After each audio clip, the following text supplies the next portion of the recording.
All right, this is Randalicious. Welcome to the 86 Hexis podcast. The podcast will be planned for at least once or twice a month, pending the content that we can discuss. Some topics included on this podcast are going to be sailing, Jagex returning items to players, some big recent bans, Leagues 4, the Raids 1 revamp, and more. This and all future Hexis podcasts are available on YouTube, Twitch, and Spotify.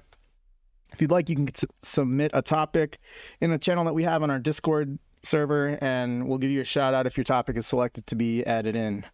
Let's get it going. I'm Randalicious, and I'm the leader of Hexis. Hi, I'm Autumnelegy, former Hexis podcast regular, and excited to be back.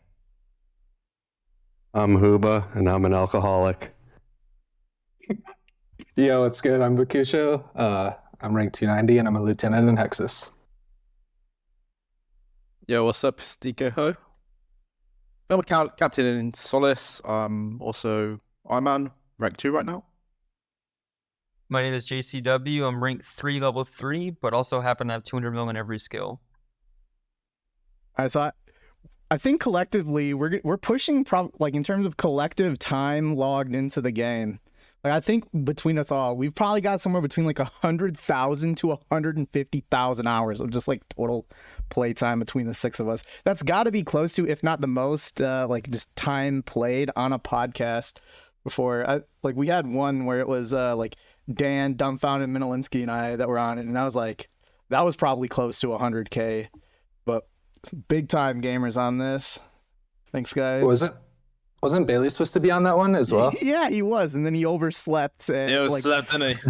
Dude, he missed it by like 3 hours or something, because there was like Dumbfounded was saying that like they were supposed to have a meeting before the podcast, and he just never showed up for that either.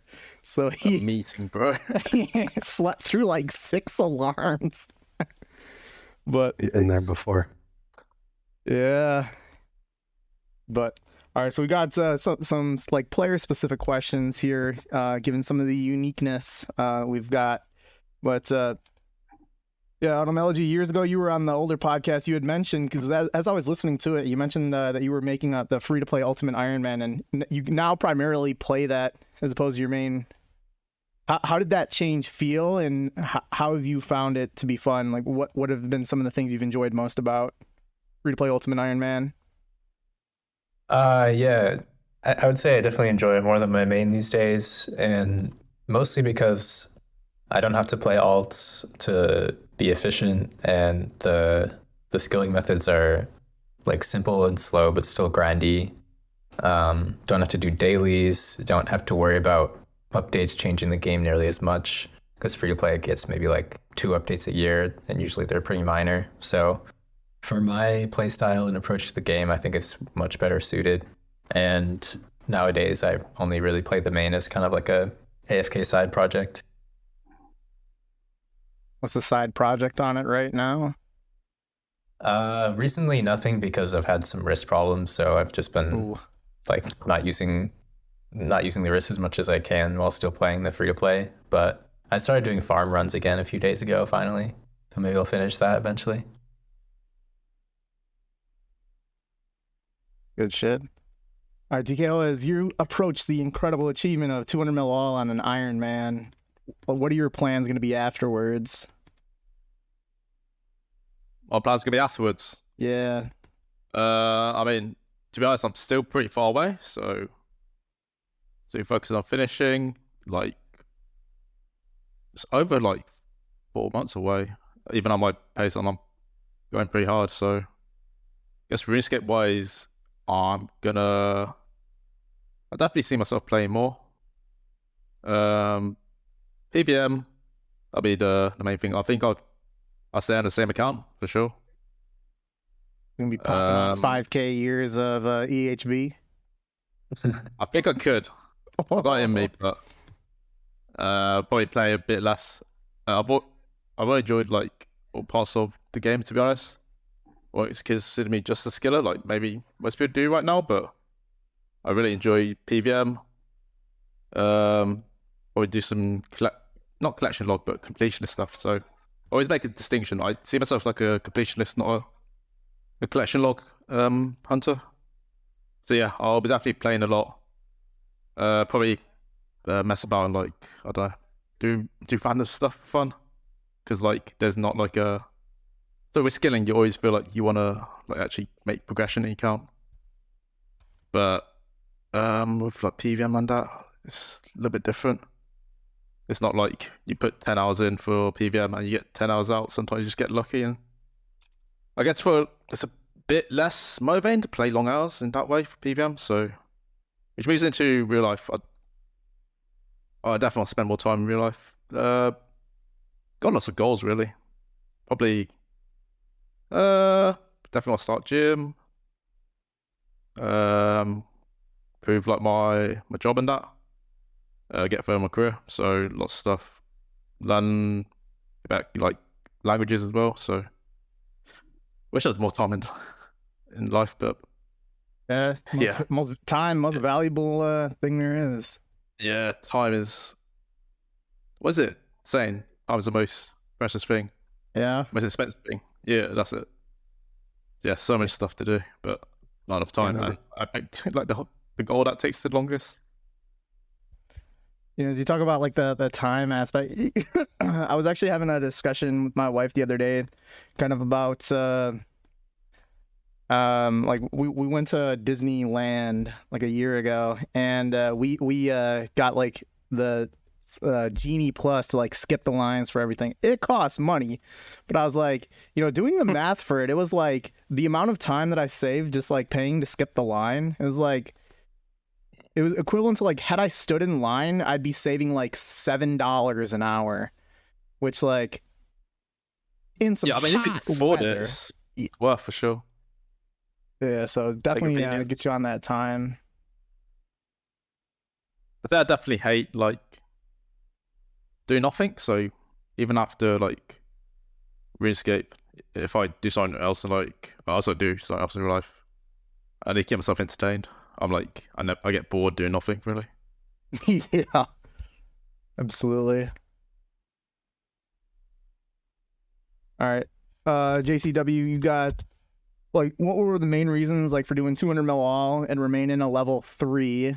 And as you were like closing into finishing that, were you ever tempted to ruin the build and finish off like Slayer in combat? Because like you would have been able to be like top 20. Like overall, I'm pretty sure. Yeah, probably. So I started as a level 3 because when I started, it was 2016, and Slayer back then did not look fun at all, and neither did questing. It was like two things I didn't like. So I was like, you know what? One way to avoid both of those things is just be a level 3. And then around the time when I was doing ZMI, I thought about going main, but then thankfully, like, as I got closer to 200 Malal, like within like a year of finishing, I got a lot busier IRLs. So the idea of like even continuing was just like, you know what, I'm busy IRL. It's also like somewhat of a connection to the build. Like you don't want to break a build after doing all these weird methods that like slowed you down so much. But I mean, getting busier IRL definitely helped me a lot there, like not even having to consider it anymore. Okay. I think it's definitely like unique, given that most people that have been close like that have done that. So like the almost like the perseverance and willpower to like restrict yourself when you're getting there is pretty cool. Yeah, I mean, it was just slower methods as well. I mean, I didn't feel like I did woodcutting when like 2-tick was the meta, but like Fossil Island wasn't out. So I had to do 3-tick or 2.67 tick. And I mean, that alone lost me like 500, 600 hours. And I mean, the thought of like losing that, like I get Fossil Island came out, sure, that's whatever, but like 2-tick was available. I just purposely avoided it. What was kind of like the most fucked method that you had to do compared to like what a main would you say was a woodcutting or something different? I mean, fishing, I couldn't do barb, and driftnet wasn't out yet, so that was a little slower. Mining was a little slower. Rune crafting would have been the biggest thing, because we couldn't even get pouches back then. But I mean, that's why I kind of dipped my hands into ZMI and runners, and that ended up being quite the difference versus solo llamas or whatever the meta was. Yeah. Oh yeah. All right. Do you plan on slaying after 99? Like with the new changes that have been made, It's like 20K an hour. Like you gonna continue post 99, or are you just doing it to max? I see myself definitely playing a little past 99, especially casually, because I want to test Duradel, because the Slayer Keep lets us use any master, and right now we can only use Wildy or Turiel because they all have combat requirements. So I want to like theory craft a little bit, see what I can come up with, see what the new rates are. Like not being inside the wilderness will make this method a lot more enjoyable. And I mean, I already enjoy it as it is. But overall, I mean, I have other accounts I want to work on as well. So probably realistically, I won't go for 200 mil. But I definitely see myself playing like casually a little bit afterwards. All right, that's cool. Yeah, I didn't know that having the 99 would let you use Duradel. I wonder how different that would make your task list, and like, what if that boosts your XP per hour by like, I don't know, what if that changes like 20K to like 35, 40K? That'd be interesting to see. Yeah, I looked into it a little bit. I don't think it'll jump to like 40K, but I mean, I think it is pretty realistic to see around like 25 to 30, which I mean, right now, I mean, it's pretty consistently 20, including PKers. And I mean, I can't even play on weekends right now. So, I mean, the thought of like being able to consistently get 25 to 30 and not have to deal with the wilderness sounds like pretty appealing to me. Okay. All right, so we're gonna move on. Kind of some sailing stuff here is, and I'm gonna keep talking about sailing probably for like every podcast that we have between now and the release of it, just because given the large scale of it. But like of the 3 skills that the team moved forward to pull, with it being sailing, shamanism, and taming, which one of those did you like best, or did you dislike all of the options? I liked sailing the best because shamanism is like too far-fetched, I thought, and taming was just not very well designed. I thought shamanism was the easiest to understand once you actually read it, but like the name itself, I think it's just, it doesn't cut it. I don't know. It's like Yeah. every other skill, you hear the name and you know what it is. But I wasn't really a huge fan of any of them, I guess. Like I like the idea of sailing, but I just don't really feel like Jagex is capable of giving it justice. So I don't know. I voted no in the end.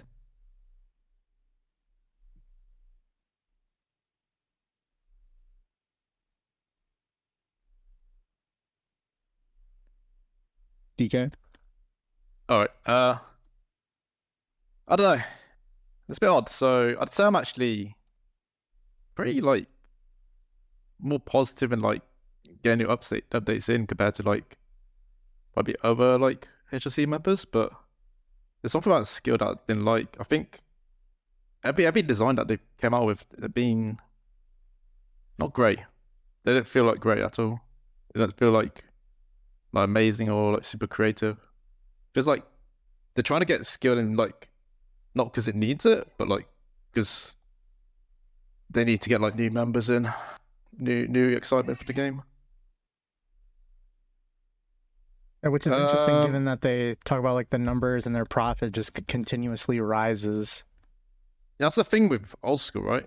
It's a subscription game, so they just need like more players and players. Like they can't rely on, I guess, like we call whales who like drive off microtransactions. So they need content that seems to appeal to more people and bring a new skill. Like you bring a new skill, you see on like Twitter, you'll be like, oh, maybe I'll play RuneScape again.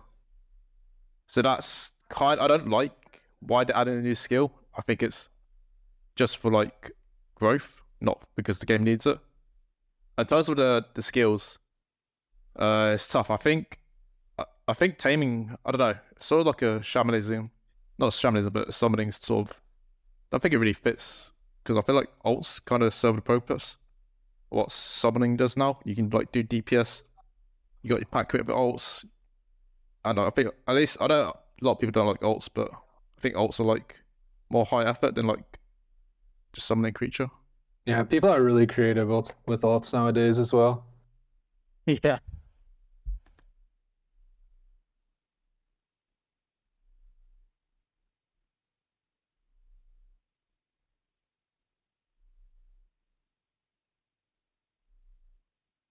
You going, JCW?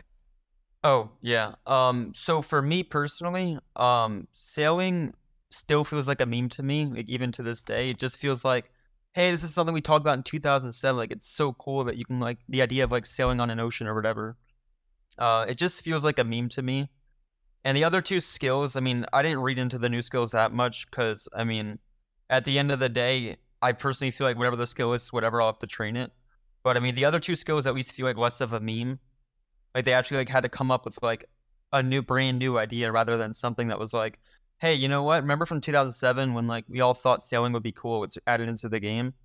Um, I disliked it the most, but I mean, at the end of the day, I think the training methods, I think they'll be okay.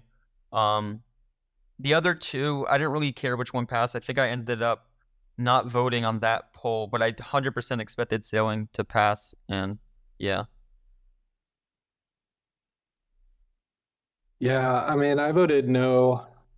Ultimately, I knew either way a new skill was going to come into the game, so it didn't really matter to me. I just voted no.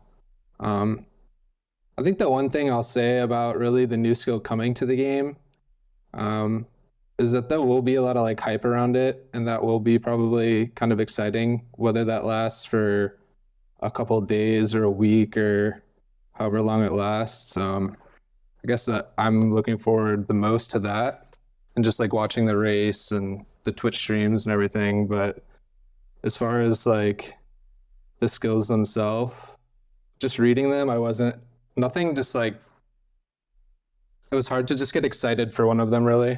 Like kind of like going off what JCW said, they all just kind of seemed like a meme, really. But yeah, I ultimately voted no for all of them.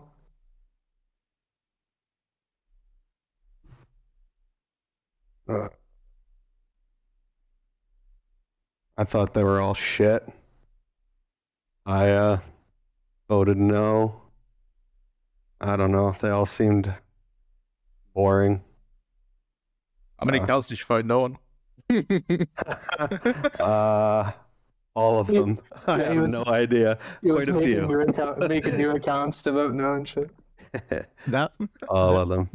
that's a good question. I'm sure to include that.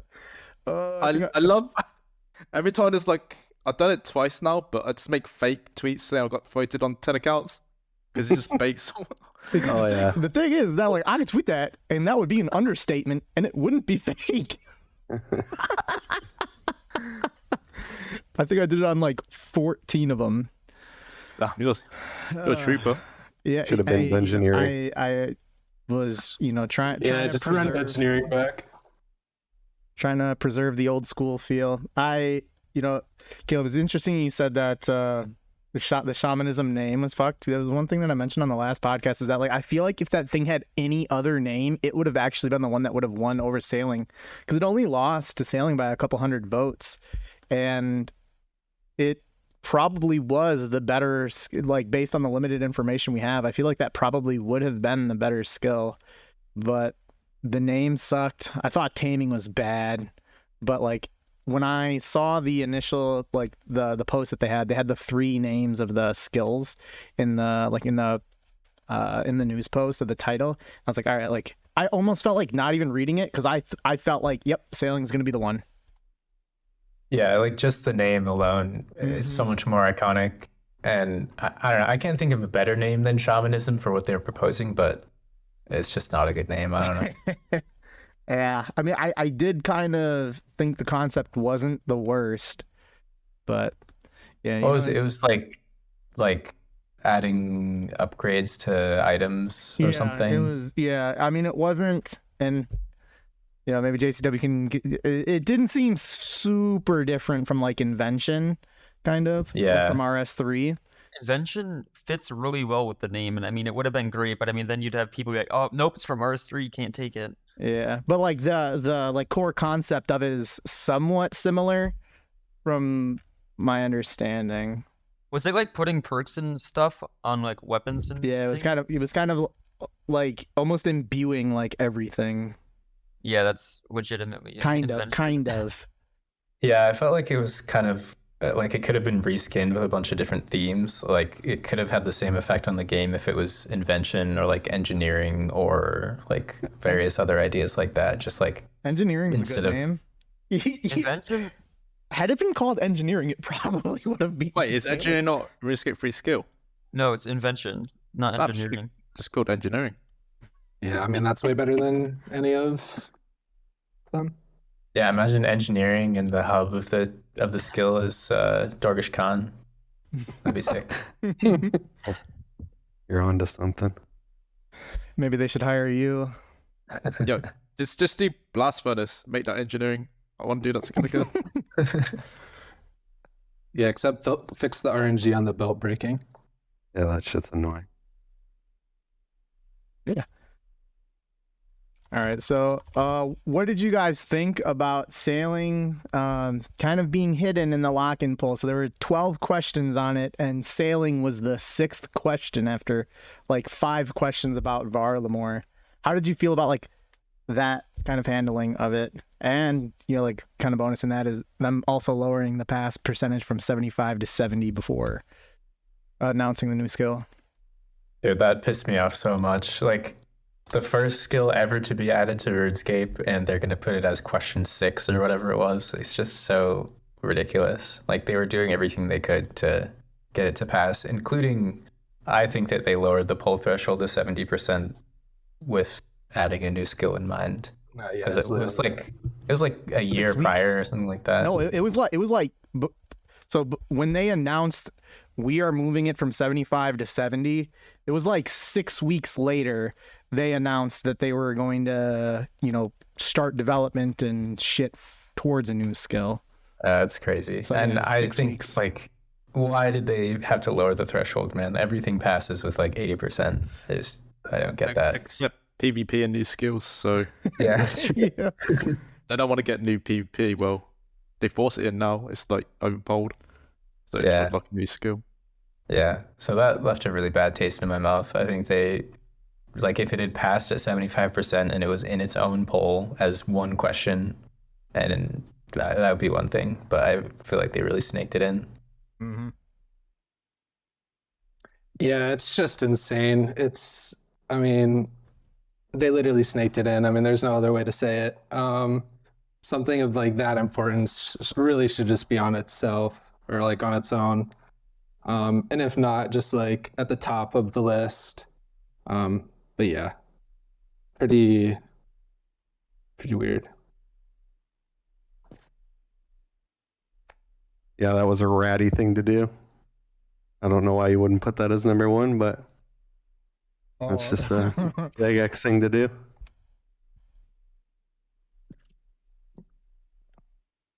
Yeah, I think Yeah, that's definitely right. Like, I mean, the reason they do it is because they got all this data and analytics that shows, like, you know, they do loads of surveys, they obviously gauge all this stuff. They might see, like, okay, maybe 8% people want to do skilling. It's kind of close to 75, so they give it a bit more breathing room, especially since all the older skills, they failed at like 60% or whatever. Yeah. So, yeah. I guess same thing. It's like if you put like the Summer Summit, everyone was all like excited for Varlamore, so they put in like a good atmosphere. Like everyone wants to like fight. They're excited for a new region, and then boom, right in the middle of it. Question number 6: do you want sailing? Yes or no? Like fuck yeah, man! I want following. I want new content. It's all carefully designed now. I don't know how to feel about that because I feel like they should design it to like be good enough to pass the threshold, as opposed to like putting out like a few levers to like get past the line. How much did it pass by? It was like 1.9%. yeah, there you go.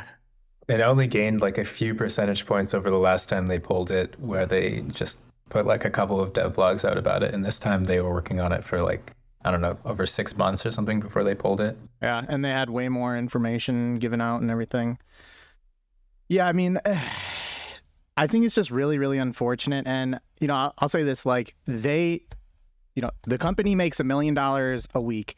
They have a lot of data. They have a lot of analytics. They like running a business with the goal objective of money, they did a phenomenal job.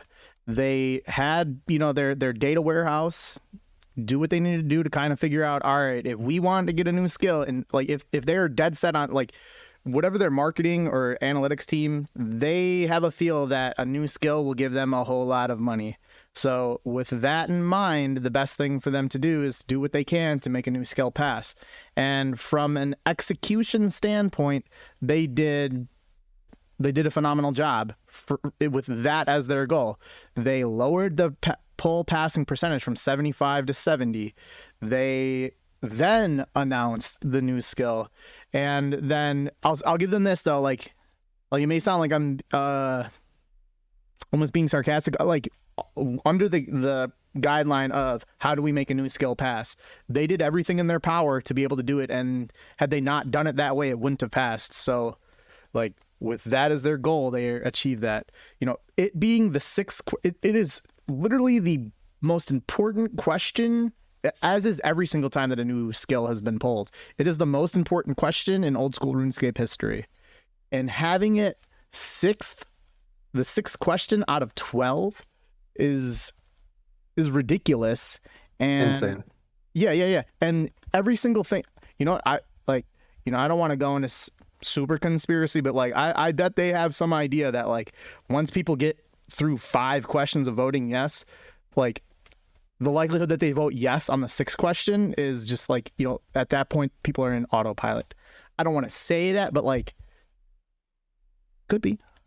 But yeah, the biggest problem that I just have is that all this Varlamore stuff is projected to come within the next 6 months or so. Sailing might not even be out within the year. They said it's coming late 2024. It had absolutely no purpose being in on that poll in that grouping, and they very tactfully put it in a position where it had the highest opportunity to succeed. Biggest thing that I hate is just it still would not have passed had they not fucked with the pass percentage. Yeah, I think I remember seeing when they lowered the pass percentage, like same thing like LG said, like they're doing this coming out of a meeting saying, hey, we need a new skill to pass in the next 6 months. How are we going to do it? And they just kind of went from there. And I mean, like kind of like you said, Randy, like people start seeing like the same polls, like, yeah, I like this, I like this. At that point, I think they do just stop reading. Like realistically, how many people actually read every question? So, I mean, they are just voting yes to everything at that point because they're like, yeah, you know what, we'll take it. And I mean, it passed, so they did what they wanted to do. So now it's just a matter of hoping that when it comes out, it's not as disastrous as Forestry will be or was. I think I would have been able to have accepted it with a lot less haste had it, gotten 80% or something like that. But I mean, when it's on something that has, the 11 other things that are on that all had 90+% favor, and this one had 71, like how many people voted yes to that just because, okay, the first 5 questions seem pretty cool. Let's bring everything that they want to do in. Is just so misplaced. Based on that, I kind of think that it wouldn't have passed if it was in its own question, even with the 70%. And like, I wouldn't be surprised if it was like 1,000 or so voters that just like spammed yes, and that was what got it to pass. It'd probably be pretty close, but I mean, I just also hate that everything else that was polled is coming soon. This one has it's not coming within the next 9 months. So I just, like, what's stopping you from polling this in December or something? That the new skills Discord that they have. Once sailing passed 6 weeks ago, dude, that server has fucking like shut down for all in terms of like JMod communication and everything that's going on in that. And it's like most of the skills still needs to be designed. It's like they pushed and pushed and pushed. They got it to pass, and it seems like they're taking a break. So I mean, I'm really skeptical, but.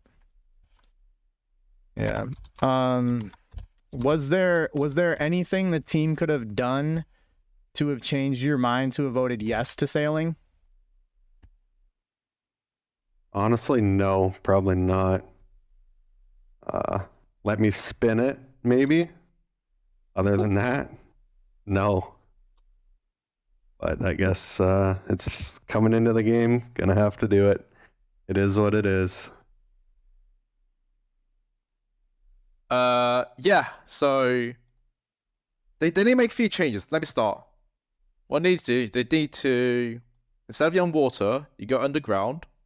You go into a little place like covered in snow above the wilderness. It starts with D. They need to change it to dungeoneering, and I would have been down for it. Like, I don't know, a few people like played late RS2. They freaking love dungeoneering. I was one of them. Me as well. I don't know. That's just something else. It's like undescribable how much fun I had. Yeah, dungeoneering in like 2011 to 2012 with the hex vote and everything was so fun. I thought it was pretty good, but I didn't think it should have been a skill. It doesn't have like it's not really a skill. Like it doesn't have the same like design as any other skill. But yeah, I know that's what kind of made it unique to me, at least. Yeah, I mean, I don't think I would have voted yes to sailing in any regards because I mean, like I said earlier, to me it always just seemed like a meme, and I don't think my mind still changed from that. So I mean, I definitely would have voted no regardless. I think if they put like a beta in before they like polled it, then we actually know like hands on what it's like. Then maybe if I like it, then yeah. Well, that's the thing, is that like they're planning on having one of those before the release, but we already voted yes to it before we get to test it. Yeah, I get they don't want to put resource in. Let me just butt in real quick here. So that's something that I've kind of talked to people before in the past about, is that like I feel like that, you know, from their perspective, saying that they don't want to waste time, resources, and energy and stuff like that. Like there's I buy that as an argument back when they had 20 people on the team, back when they had 3 people on the team. But they've got like 60 or 70 people. There are always so many different projects that are going on that, yeah, had like when they had like 10 people on the team, if they were putting months and time and energy into sailing and that, or a new skill, like much more so than what they had in the past, had they put a lot more time and effort into some new skill and then pulled it and it failed, yeah, that would be pretty devastating in terms of like the frequency at which they're pumping out content. But given that there are so many different teams that they have working in content development, I think there would still be no shortage of big time updates that are still hitting every single year, even if you have a full team of, you know, a few people, which, you know, like the main people that are working on this are from what they've shown to us is like Husky and Elena that are kind of the head of the team that's working on that, you know. And you had one team that was working on Desert Treasure 2, you had one team working on Forestry, like they have different development teams in their overall thing, and it wouldn't be devastating for them to, you know, if we're talking like percentage of resources being used and wasted, it wouldn't have much of an impact right now as opposed to in the past. So that's my thoughts on that. Yeah, I think even if they could put like a beat, just more like demo videos. Like I swear, what it came out was just massive. Like I don't know who made it. It's like Gentle Crat or like Street Monger. But as you know, there's a massive Reddit post with like fancy fonts and like images. That's all people need, dude. I get fatigue reading that. So if I had like just a nice little demo, I know, sailing around the seeds. Yeah, I could get more into it. But I would say I'm not 100% no. But it needs to be like shown to be good. I don't want to vote to a potential decent idea too early. Yeah, that's the issue with skilling updates, is we don't get to actually see what they're like until they get released, and they vary wildly and usually don't line up with what they say they're going to be like. So that was a big reason that I didn't vote yes, is because I just didn't feel like Jagex has a good enough track record with skilling content to make me feel like it's going to actually be good and fun content. Especially, you know, they released Forestry shortly before, and Forestry was so fucking bad. Mm-hmm. It just really like put me off. And thinking back on all of the skilling content they've released, easily 90% of it is just ass, I think. And so that's the main reason. We didn't get to test it out. We don't really know that much about it. and most of the skilling content they release is bad. So Yeah, absolutely. I was getting a little bit more optimistic during the development of it. I mean, before like it got pulled, and like I even had like a DM that I had with Husky, and I told it like there was a point like I DM'd and I was like, I'm starting to get a little bit more optimistic about sailing. I was starting to turn around, and then they just abruptly pulled it, and it like as of right now. And I mean, here's the thing: they haven't said shit about sailing since it passed that poll. So, until I hear anything new, like I'm still going to kind of have negative thoughts and feelings on it. Oh, one other thing I was going to say is that they talked about a lot of like multi-skilling methods with sailing, which also put me off because like conceptually it'd be cool if there's methods. Like if you can get like a tiny amount of XP and other skills and like it makes sense thematically or whatever, but knowing Jagex, they're really bad at balancing multi-skilling also, so could end up being the meta for like 4 other skills when it comes out, which would just suck.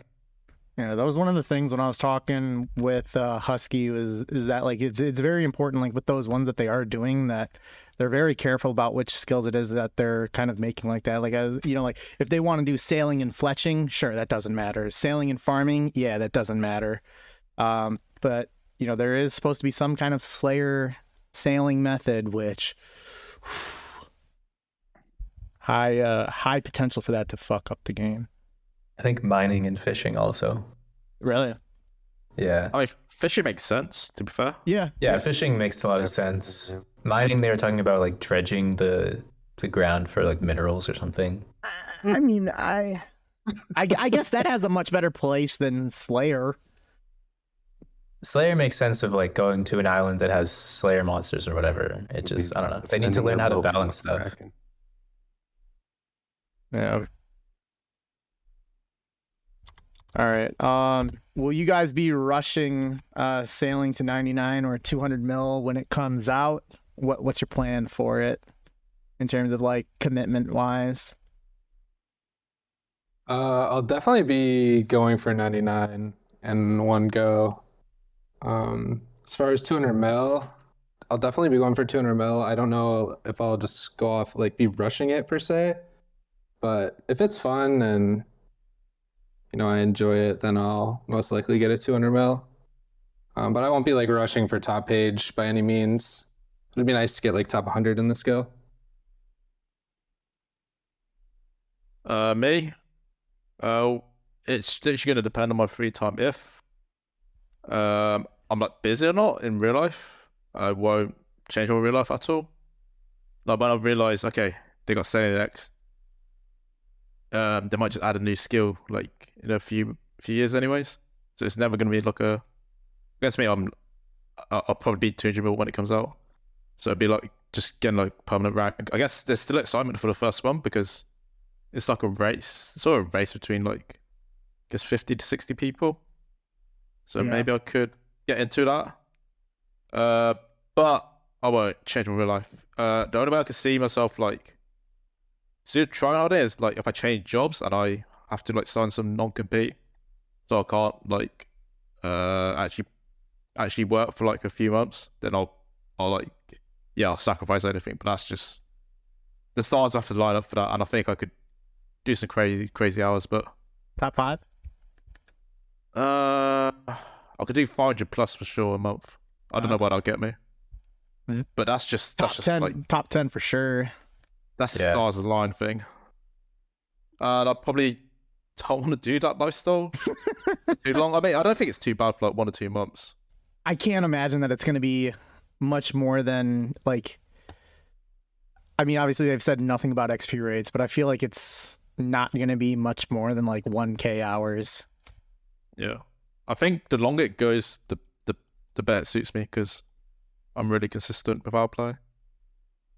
There's one last thing I was gonna say. Oh, yeah, if I was playing normally, I probably would just try stream a lot of it, just like have a bit of fun with it. Pump those numbers. Pass the time, I know it's fun, but like, I don't know how people actually be interested. Like, Oh, they'll Do people, there'll be do a people have shitload like of people. excitement like after 99? I guess it would be like There'll be a higher shitload than of people average. that are interested, especially like if you're 200 mil all before you finish, like, and with it not projected to be a buyable, like, you know, you're one of the, you know, dozen or so people that has a real chance of potentially getting like a rank 1 overall. I mean, I have to play a lot for that to happen. Well, I don't like it. There's only so few people that do have that chance, and you would be, you know, among that. So there'd be a ton of people watching. I mean, to be fair, if you're a standard job, in UK we have 25 working days to take off. In theory, I could like just take them all off in one go, but I don't know, man. I feel like looking like maybe in like when I'm done, I'll feel like I'll be feeling cringe taking days off from RuneScape. But yeah, we'll see. You never know, because it'd be like a year plus. You know how things will change. Yeah. Yeah, for me, I'm gonna rush 99 for sure, and then from there, I mean, I'm gonna see if being a level 3 slows down the rates at all, and then if it doesn't, I mean, I definitely see myself racing hard for 200 mil. I should more than likely be in a situation IRL where I can, so You got some top Just a 10 matter- potential for sure. yeah, it's just a matter of do we have lower rates for level 3s? Because I'm not gonna push myself to do like 500s if I get like 10% less XP an hour. Like, what's the point of that? I'd rather just do it casually at that point. 10% is not that bad, really, like in comparison. Like, especially when you factor in a lot of people that are gonna, like, a lot of people might get 10% less than what a main should do as a actual main. Yeah, that's true. It's bad. It's bad for like a race. I think that's why I don't think an Ironman would like get rank 1 because of that. Yeah, I mean, I don't think there's going to be any competition for level 3s, so I mean, I'm not really worried about that. But I mean, I don't know, 10% over like 1,000 hours, it's 100 hours. It's like a whole extra like 5 days if you do 20. I mean, that's a long time, I think. I don't know. I'll see how I feel and if I'm generally enjoying it or not to see if I want to like continue. Because I mean, if it is 5 to 10%, but like people are like being so, or like they're not in the IRL situation where they can. I mean, maybe I'll keep pushing, but it's not like I get a top page rank. Like, it's a single skill at the end of the day. I don't think it would be that like interesting. I'm not looking forward to it, but I am making preparations for it. Collecting a lot of IOUs in terms of days off at work to combine with some of the other time off that I'll have, and I'll try to do, like, my goal is gonna try to be able to be off work for like 6 weeks or some shit like that with all the time off that I have, and I'll try as hard as I can, and then you know, plan on retiring afterwards. I probably won't train it until I watch some people do it and see whether it seems fun. Definitely not going to be pushing for ranks or anything. Yeah, it's just that playstyle doesn't really appeal to me anymore. I have a more like balanced long-term playstyle. I have IRL stuff going on that I don't really want to sacrifice.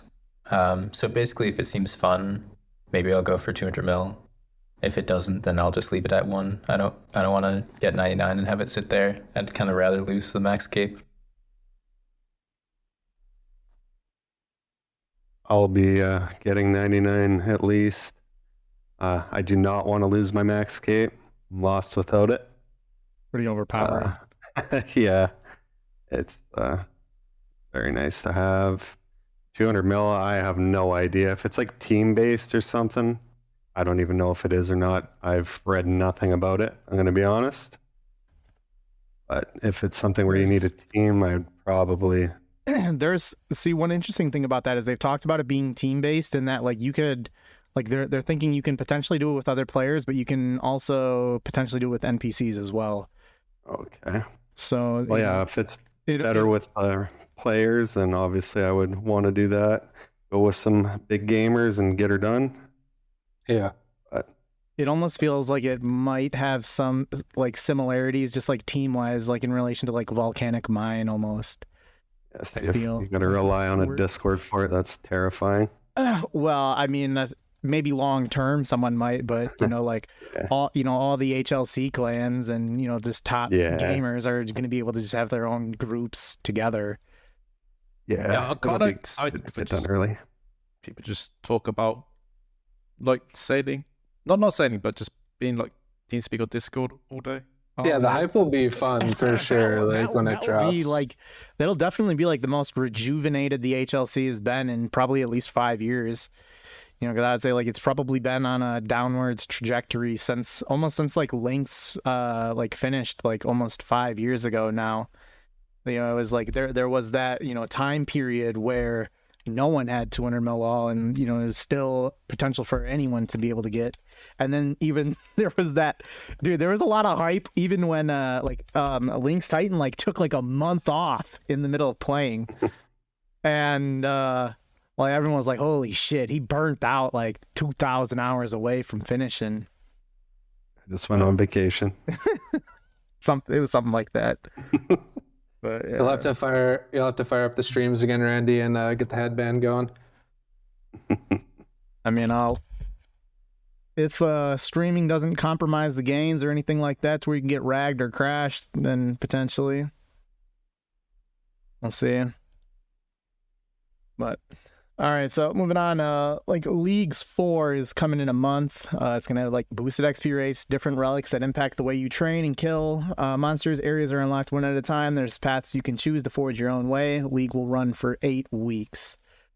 So will you be participating in this league? Have you participated in the past? And if not, what would make you want to participate? I haven't played any of the previous leagues, and I probably won't play this one either. I don't think there's anything they could really do to get me to play them. I mean, a lot of people enjoy them, and that's cool. I'll probably watch some of the content on Twitch maybe if it's interesting, but other than that, I don't really participate in them. I've never participated in leagues before, but I mean, I'm planning to on this one. I'm gonna see if 200 mil is possible or not. I'm really looking forward to it. In 8 weeks? What are the...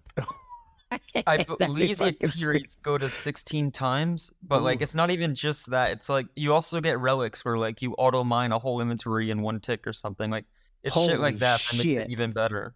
So I think with like proper planning, it should be pretty viable. I'm expecting it to be at least. Maybe some good stream content. Yeah, it's good content as well. Yeah, I have no plans just because I'm kind of close to finishing. Also 4.6, but on the game that doesn't get deleted after 8 weeks. Fair play. I'd love to. I want to get... I don't know. I want to try it. I think it'd be kind of fun, like kind of racing like the points. You know, a little buzz like in the first week or so. But after that, it gets kind of not stale, but people know what to do with everything. And yeah, I did play Twisted League a little bit, but I didn't get into, I think, Trailblazer and what's the last one called? Is it Shattered Relics? But I think it looks fun. Just be able to like, it's basically just Fortnite RuneScape, like playing a private server. You said you didn't want to. You said you didn't want to do a game mode that gets deleted. If there was like and I mean, I don't know if they still have the capabilities of it, but like if there was like a high scores for like viewing past seasons, would that be something you would that make it more likely that you'd? I don't think it makes a difference to me. I think just the deletion part is like, I guess for my main account, that's really you don't progress your main account. That's the main downside of me. I guess I sort of can. You can spin a sale and like get the cosmetics because I can't buy them. But yeah, might be this one.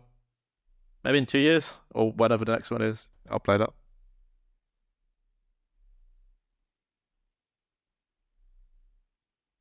Hooba. I've never played them. I might play the one that's coming up. I've had a few people ask me to play it, so I might give it a try to see how it is. But I'm not really a big fan of stuff like that, so I'll probably just be a 1 week warrior and give up. Yeah, it just seems kind of Fortnite, as they would say.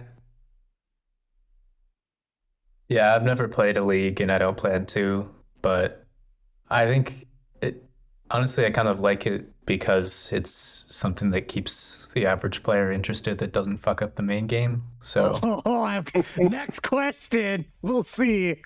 oh, sorry. uh, so yeah, I mean, it seems kind of fun to watch. Like, I'll probably watch the JCW vids. But yeah, I don't have any interest in a temporary game mode. I think I only would if I had 200 malal and was like really bored of my account. Well, I could tell you, even I'm not even at that point yet. So, like, I don't know what would make me want to participate. I think though that, you know, after having what has been generally a very isolated or insulated playstyle for the last 10.5 years and not really playing too much over the last 2, that as I'm starting to play a little bit more here in sailing prep, is that I feel like it's almost like it would almost be a good thing for people to do, just to kind of just expand their overall knowledge base while playing the game. You know, like if you think about like how much time we all play the game, like, and this is one thing, like JCW and I were talking about it the other day, is that like I was doing questing the other day, and like there's shit that like I have no idea what I'm doing so much stuff, and it's like, all right, use this item. It's like I've never even fucking heard of that.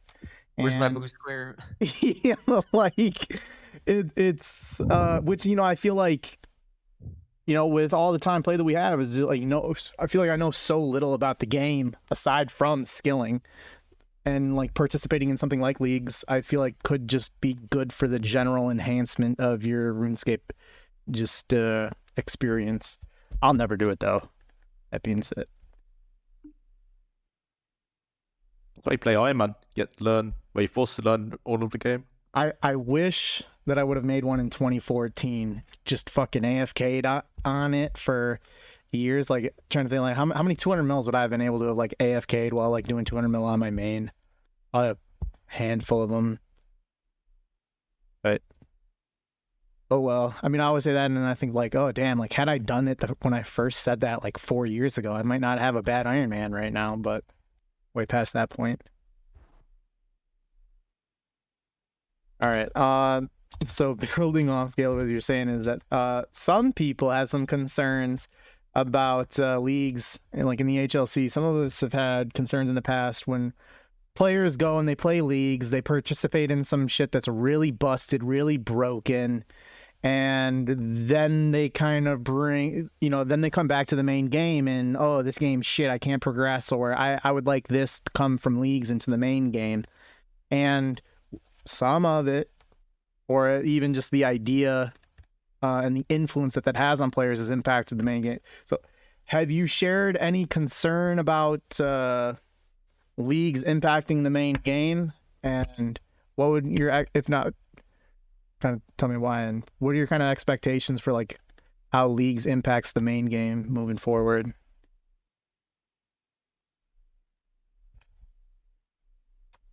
Hooba. Oh, sorry. Yeah, I don't really know too much. I like don't really know what leagues has released or what people have said, since I've like paid no attention to it.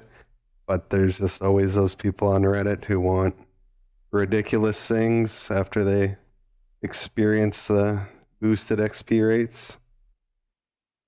And it's just unfortunate because they end up adding stupid shit into the game. Yeah, is there any example of this happening that anyone here knows of? I think Yeah, go ahead. I know a few. You know the harm stuff that can cast Vortic, normal spells. They, well, in Twisted League you could cast Spontic faster, so I think they got the idea from that. Interesting. Yeah, I mean, it seems like a very plausible scenario. So, like, if that does happen, that would be bad. But I think the plus side is that it's a way to keep the average players interested and like get them to come back to the game for a few months, and it doesn't really impact the main game ideally. Yeah, I think it is a good idea for them to do, and they probably should do one every year.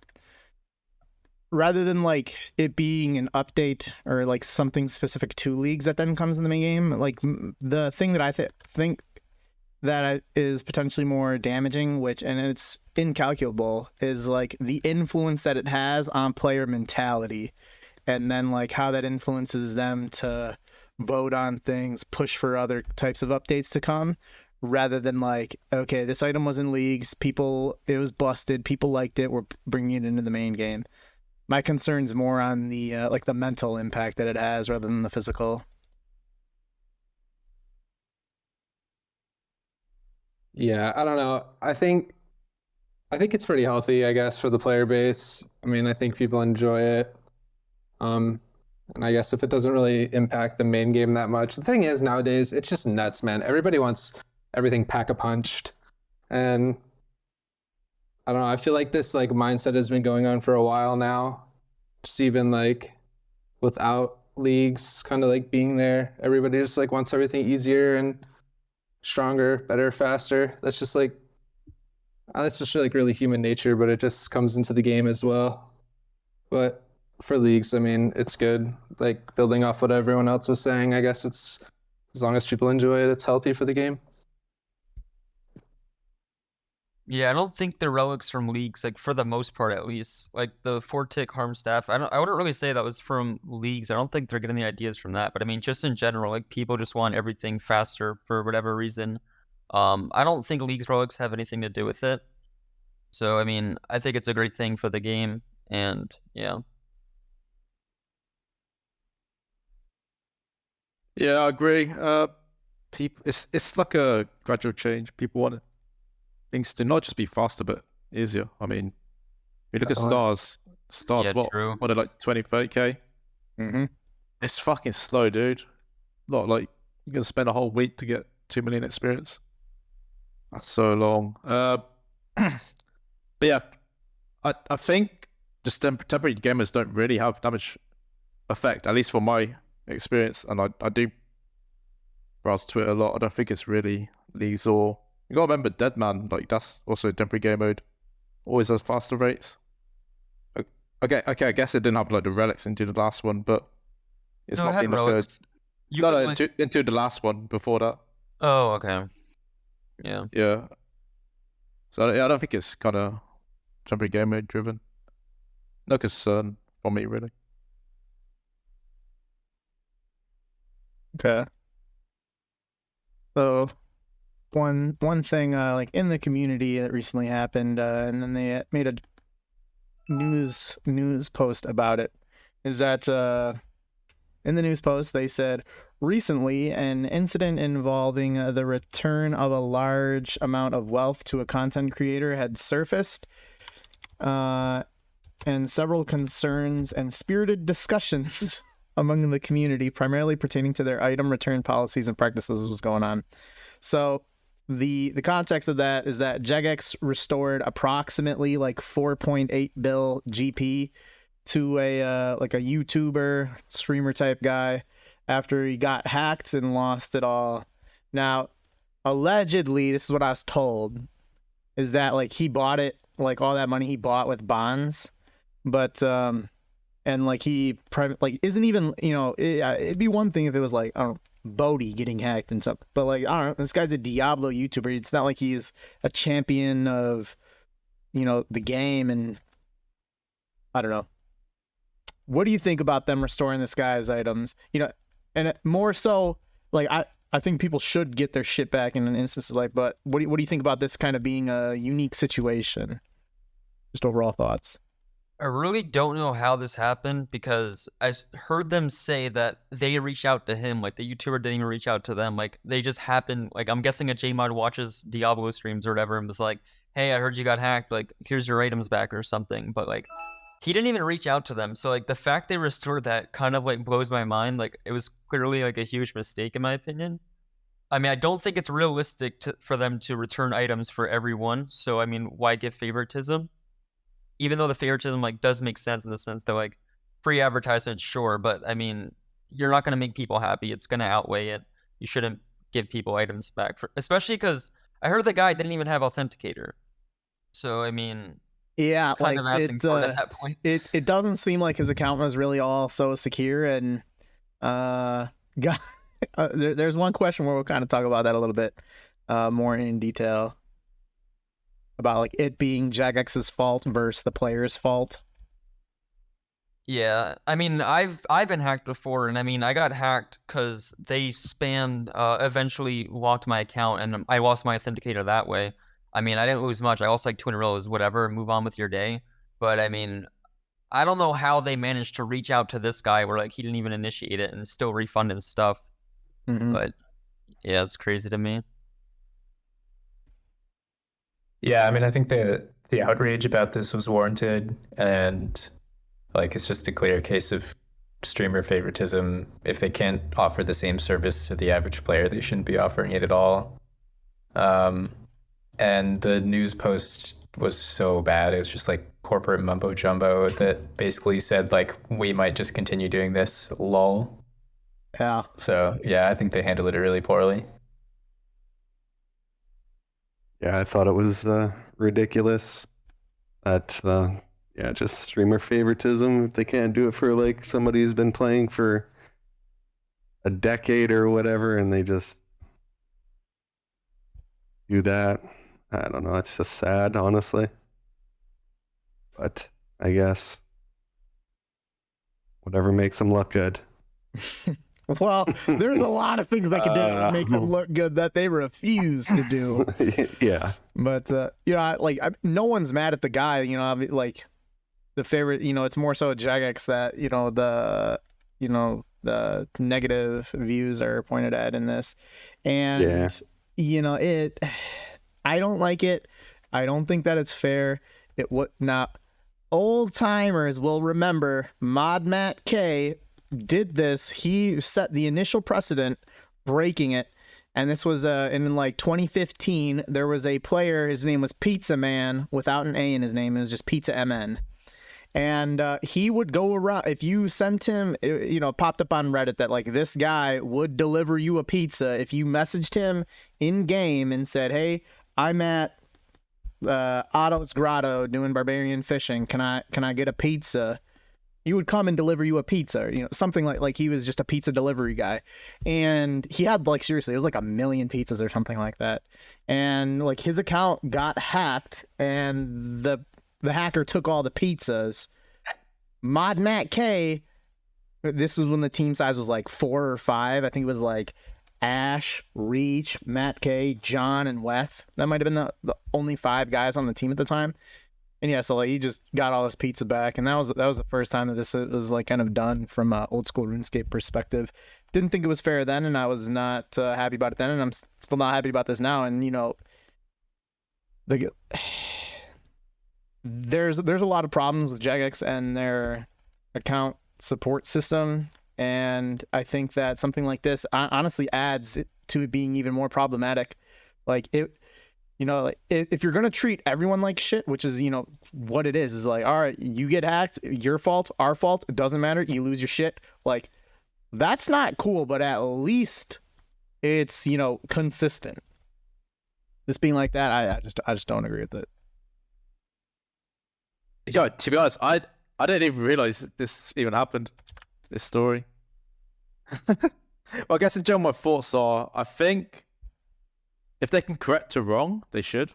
Even if it's, he called it free president, there needs to be clear evidence. I'm just reading off what's been said here. There's no clear evidence, so it looks a bit fishy. And yeah, I think it's not secret that if you know how like links of like JMods, then you can get more help. Like if you get banned or hacked, like if you just know JMod, it gets you like to the top of the pile. It sucks that it's like that, but like they just don't have the capacity to create like an actual system to deal with like cases.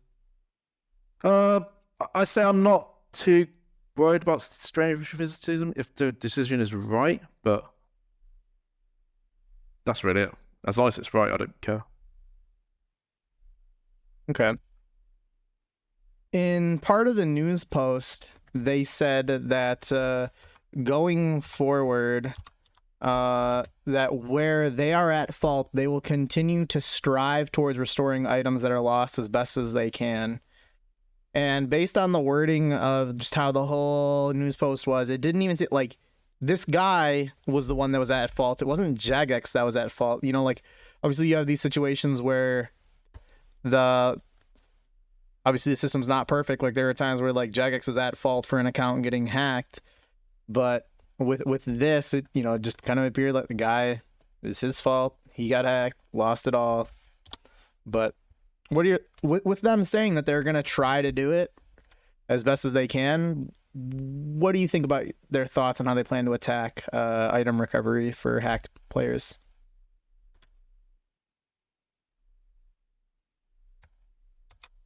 I think restoring items in general, I feel like RS3 already learned their lesson by this because they've done it in there and people just abuse it.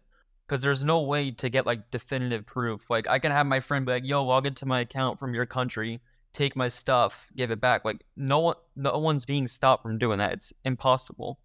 Mm-hmm. So I mean, having the idea of like giving anyone back their items, in my opinion, is just not bright on their end. I mean, they're gonna restore items. You're gonna push items into the game. Like I think RS3 had like archer rings like really pushed into the game way back in the day, and there was like legitimately thousands pushed in because of some fault with returning items in their system. And I mean, it's better to just tell everyone, you know what, like I understand they're trying to fix their security with the Jagex accounts. I don't really know how successful that's being so far, given that a bunch of people have already been hacked. But I mean,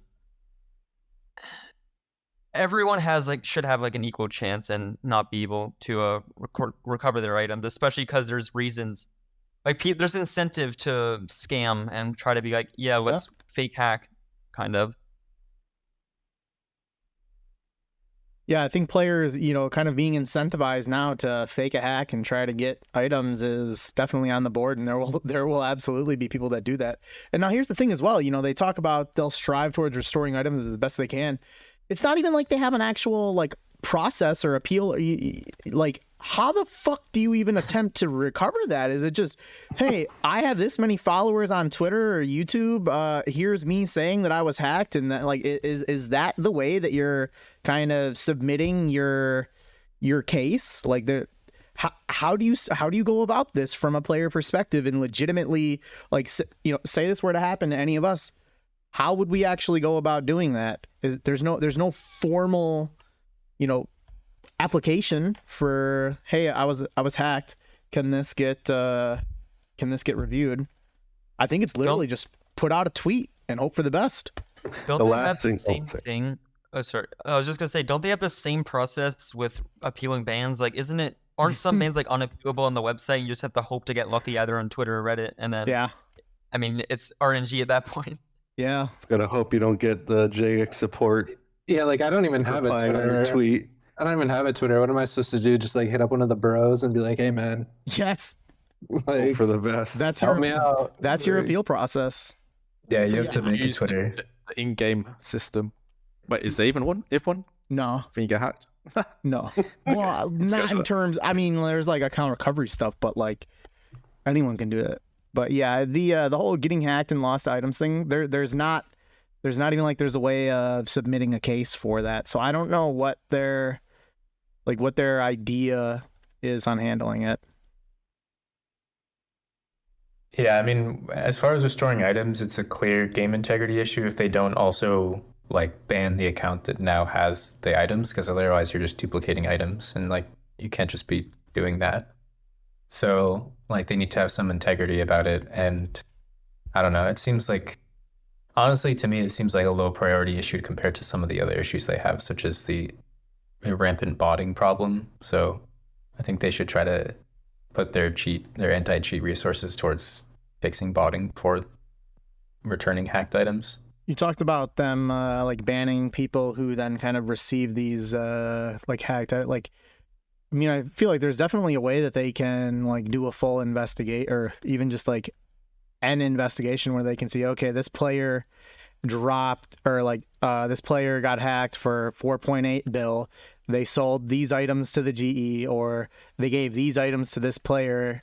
I feel like, yeah, they should be able to kind of track follow the money. Yeah, I have no idea what their systems are like, but ideally, yeah, they would have if they're like records of all that. yeah, because I mean, if they're refunding the items, like there has to be some kind of follow through on where those items are going, and ban the players that are involved, and Yeah, I mean, they need to I feel like remove that's the a better incentive. way. They need to remove the incentive to do this for the sake of duplicating items. Mm-hmm. And like, if you say they go into the wilderness and die, all right, you know what, like you got to definitely do some investigating on that account in the wilderness, or you drop that money, who's picking it up?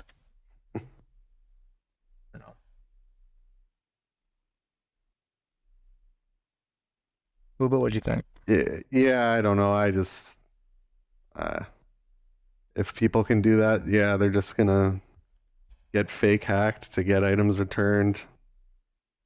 So I say, like, if you're like, it could just become a moneymaker at that point. Pretend you're getting hacked. Yeah, I mean, people abuse stuff a lot nowadays. This looks like something people would definitely abuse. Yeah, I'm sure people could find a way around it. I think where my head's going is, it's not going to be like a request system to get your items back. It's just going to be Jagex feeling, if they feel the decision is right, then they'll do it. Yeah. But I guess it depends on how they control it. I think if it's like a mod gen hack, it's just like a one-off batch. Okay, these 200 people got their account nicked. We'll just give back the items as a goodwill gesture. Yeah, that's fine. I agree with that. I guess, I don't know. I guess sometimes it's hard with hacking, but is he still a fugitive from justice, by the way? Huh? Is he still a fugitive from justice? I was in Argentina. I don't know. There's so many stories. I don't know. He changed his name. They say there's some very famous Germans that live there now too. Yeah. Go ahead. What was I gonna say? Yeah, I was gonna say, I feel like it's a weird one of hacking. I don't want to say it's your fault, but I say for a lot of people, there definitely is like security faults of like account sharing. I guess even now Jagex account is very useful for security, in my opinion. But like some of it is sometimes your fault, and looking at that guy, maybe it is him. I don't know. Maybe they refunded it to him just so he keeps playing and buys more bonds. Like, had he earned that money through playing the game as opposed to buying it with real money, I think it's incredibly likely that he doesn't get refunded. I feel like him dropping like $5,000 or whatever it was to get that money in the first place. Like, they're like, oh, we got a whale right here. Like, he's on the hook. We can't let this guy go. Yeah, so, yeah, I was going to say, does that news post just about packed items? Because recently, the farmers, they got the item back because it was lost in a glitch. I feel like losing the items in a glitch is, like, that should be refunded. But, like, going back to the guy, like, he's probably thinking, you know what? I might buy another $5 just because... Run it back? They might give it back if I lose it. So he drops another $5,000. The guy who lost his money or whatever had like made another post about how he was going to give it all away. And then, because people were just like harassing the hell out of him. And then I seen, again, he made another post. He was like, fuck it, I'm not giving any of it away. That's the mentality that he should have, especially given the circumstances surrounding it. It's not like he's not begging for his stuff back. He's not the one, like, although there are things that he could have done to have prevented or made it more difficult to get hacked, like, all the negative thoughts that I have on this have nothing to do with him. It's all about like Jagex and how they're handling things. So yeah, if I was that guy, fuck no, I ain't giving that away. Like, like, and part of that's the streamer favoritism, which like a couple other notes that they had on their news post which was that content creators, this is what they said, content creators with their widespread reach and impact on our community and potential players undoubtedly play a pivotal role in amplifying and enriching the gaming experience and often assist in showcasing our game to a wider audience. Occasionally, this has led us to extend our support in instances that are significantly public and can adversely impact the perception of the game on a larger scale. There was like a Reddit thread, and like the top thing on the Reddit thread about the news post was someone saying, all right, so after reading it, it essentially says, we will continue to favor content creators over the majority of the player base because we would rather potentially have more money from a fan base who isn't invested in even playing the game yet over you. Which, I mean, that's a statement, but that was the most upvoted thing. But, you know, like before we move on, anyone else that, you know, whether it be talking about those notes there or just anything else you wanted to add on the overall topic of item returning?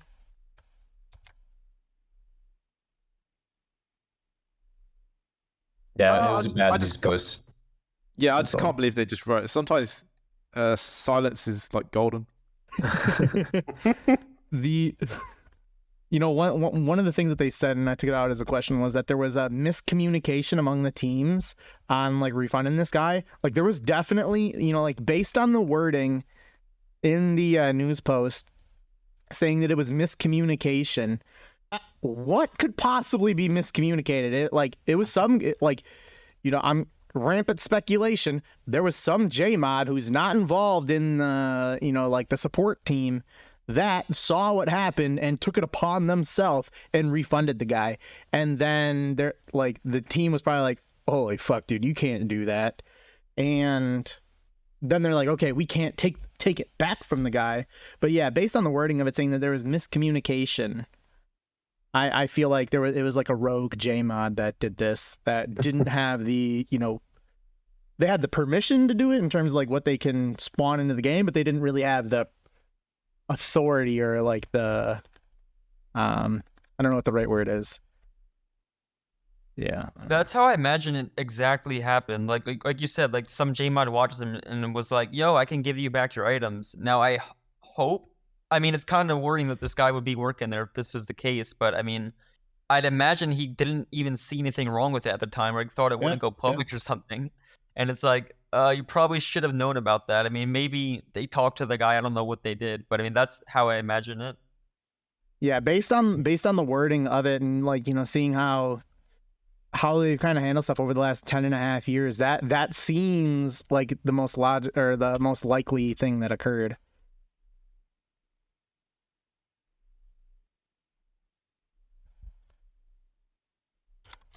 All right, moving on. There's some account bans. There was a player that was banned with approximately 1 trill GP of value on their account. That player alleges that it's a false ban and that the ban was for RWT. That player alleges that the ban is false, and says that he was banned for doing giveaways, and then admitted and said like the giveaways, in his own words, are weekly giveaways on Discord that are like 1 to 2 bill GP, and they require a minimum watch time of his content for 100 hours to be able to qualify for those giveaways and be in the server. So do you think do you consider that real world trading, and what do you think about the ban? I think if you have a trill, you're probably doing something sketchy just to begin with. But I guess as long as he's not doing it for subs or something, it's not really RWT, I guess. But sorry, go ahead. But yeah, as long as it's not like exchanged for subs or whatever, I guess like I wouldn't consider it RWT. But that's just me, so. Yes, I mean, I have a different opinion on that, and I think it definitely is real world trading, because, you know, it doesn't need to be money for money. It's, you know, real world, like the form of payment that he is essentially buying a community, and like the services that rather than getting money, he's getting people's time. And doing these, you have to be a viewer for over 100 hours to qualify for this, and you have to be in this server. You are buying the community. And, although it may be, the essence of it might be with good intentions, you are paying people to be in your server. You are paying people to watch you. That, whether or not people think that the guy shouldn't be banned is a different scenario, but I feel like under the strictest of guidelines, it is real world trading. And if that is the case, then there's nothing else going on that was the ban. I mean, I think it's certainly debatable whether he should be banned or not for that, giving back to the community. But under the strictest of guidelines, he's exchanging RuneScape money for the services of their viewership. I think it does fall into some sort of RWT, but I don't think it's the kind of RWT that would warrant a ban. Yeah. But I mean, that being said, I mean, if you have 1 trill, I think he made his money from DMing or whatever the hell the new staking is. And I mean, that in general is already sketchy. And I think if you made 1 mil from that, you should kind of think to yourself, Jagex is going to look for a reason to ban me, or I'm going to be banned at some point. I think it's kind of logical to assume that at some point. I think I saw a post that said their official response to him was he traded someone who soon RWT'd that after trading him. And I mean, Jagex has always said if you buy names or sell names, even if it's 500 mil, if the person sells that and you happen to get caught in a ban, I mean, it's probably just there for disclaimer reasons. But I mean, if you get caught in that ban, it's not their problem. It's your fault for doing something risky. And I mean, it warranted it. It checks out kind of, even if you don't agree with it. But I mean, like I said, if he has 1 trill anyway, there's going to be a reason, or they're going to find a way to find a reason to ban him. Because, I mean, he's not making that money a proper way or whatever, or a socially acceptable way or something.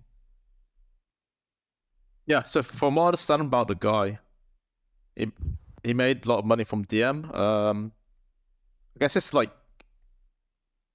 DMs is you want to get the first hit in PID. And I think it gives you better odds because the fights are so short. But anyways, I think his background, I think he basically runs a crypto gambling website. So I wouldn't be surprised if Jagex just wanted to get rid of him, and if they have even the slightest form of evidence, then that's why. I don't feel like anything that he does outside of the game should influence. His stream is basically an advertisement for a gambling website. That's how I kind of see it.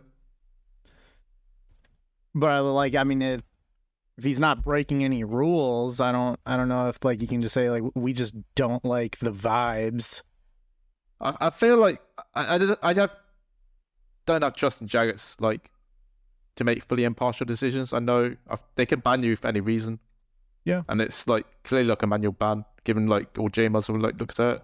I've seen the DMs, but I have no doubt that he's done trades, high value trades to someone who's real well traded. So for good reason or not is banned. Yeah, I mean, I don't know too much about the topic other than kind of going off of what Hooba said. If you have a trill GP, it's just gonna attract attention, whether it's good or bad. Yeah, I don't know if I would consider it real world trade, probably. But yeah, I mean, just having a trill, you're probably up to something. Whether that's good or bad, I don't know. But most likely bad. Yeah, I agree with what most people have said. If you have that much GP, there's no way you earned it in a playing the game in a normal way, and there's no way that you plan to just use it for playing the game in a normal way because there's no use for that much GP. So I think it's extremely likely that, I mean, even what he was doing publicly, I think is a form of RWT, but I think it's also extremely likely that he's associated with more cut and dry RWT. He's clearly just doing this to gain a following and make money IRL. So I don't have any sympathy. Yeah, I mean, I don't know if we should just assume that he's breaking rules that we don't know that he could potentially be participating in. And I think it's kind of wrong to just like make assumptions in that aspect, like whether, questioning the validity of the earnings, like, if he's not breaking any rules, like I don't know if there should be any reason for him to be banned. And the idea of like, it's not like he sold a trill for whatever amount that would be equivalent to in real life. It's certainly a different form of RWT when it's kind of going to the community. But then obviously, like there's conspiracy people that will say like, all right, like you rigged the giveaway to someone who happened to give you a donation a day or two before. So I don't know, like. I feel like the ban is pretty wild, and I mean, it's got to be the biggest gold sink that we've had in a long time, given that there's no, well, I guess the if you ignore the GE tax, this might be the biggest gold sink in quite a while.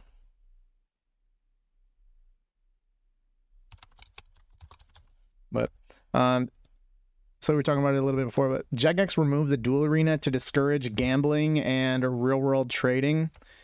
And players have since then spent their time doing death matches, like whether it be in a PvP world or the wilderness.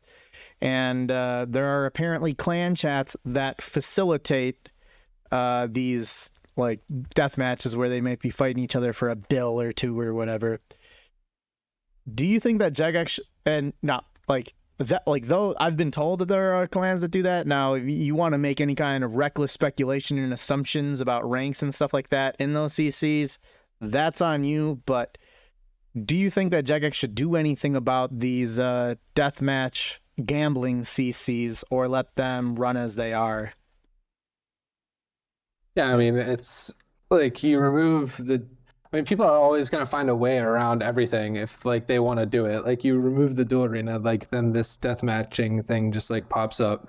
I mean, I feel like if you remove this, there's just going to be something, like, There'll be players... something else.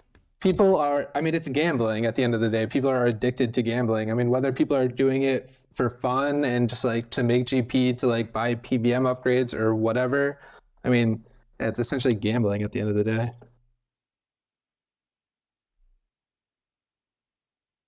Yeah, I agree.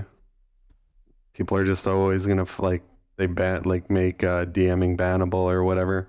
People are just gonna find a different way to gamble. Yeah, I don't think they have the ability to do anything about it, as good as it would be. I agree. But I mean, the reality is they just don't have the ability to do it. Yeah, I mean, it's clearly against the rules. You can report somebody for player and games of chance. So I kind of think that they should. I kind of think they should shut down at least like these big organized groups because that cuts down on the gambling a lot. But I mean, it is true that I don't think they'll ever fully get rid of it. And at the end of the day, this game has an RNG-based combat system. So, like, even you could say PvP after a certain point is gambling. Like, a lot of it is just luck. So it's hard to draw the line, and I don't think they'll ever get rid of it entirely. I feel like they removed Duel Arena because of new UK laws that like prohibit this sort of stuff, or maybe like Yeah, it was like third party, legal looked stuff. at it. Was it really? Yeah. Yeah. There, something about like them. They had to argue that GP had no real value, and they couldn't. Yeah, that's definitely not true. So, yeah. That's nuts. Damn. It's just crazy. Like, third world countries get more money, like selling risk get money than doing like a normal job. Yeah, and RuneScape GP is like the criminal money laundering meta these days. Oh, yeah. Is there really? Shout out to the Egyptians. Manny's. Two. Yeah, they're helping us get to rune crafting. Living like Young kings. heroes. Living like kings. Legit. Yeah, I mean, like, dude, the like runners, like, kind of like make like doctor level money in some countries, which is wild to think about.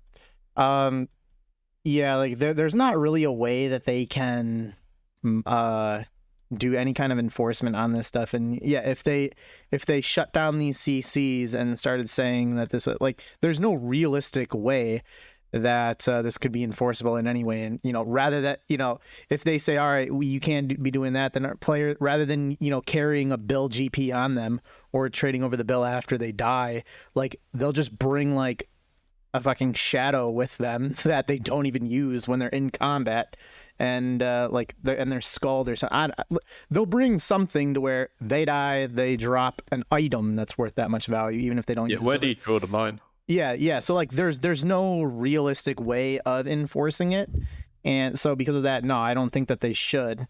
I think that, you know, maybe these CCs that are making a commission off facilitating it, that might be where they would have more so of an issue, because if you recall back before the Duel Arena was removed, one thing that they like, streamers would stream themselves like doing community chucks, and like, you know, and they themselves would take like a little bit of a tax for winning your stake for them. You know, this is before like everyone was able to beat like max level combat. So, and they banned commission staking. I mean, this is old, you know, if you're using a CC to facilitate these death matches for like a bill or so, like, that's kind of like commission staking in a way, like facilitating it. But no, there's not really a way of enforcing it. So I don't think that they should put really any time or effort into it.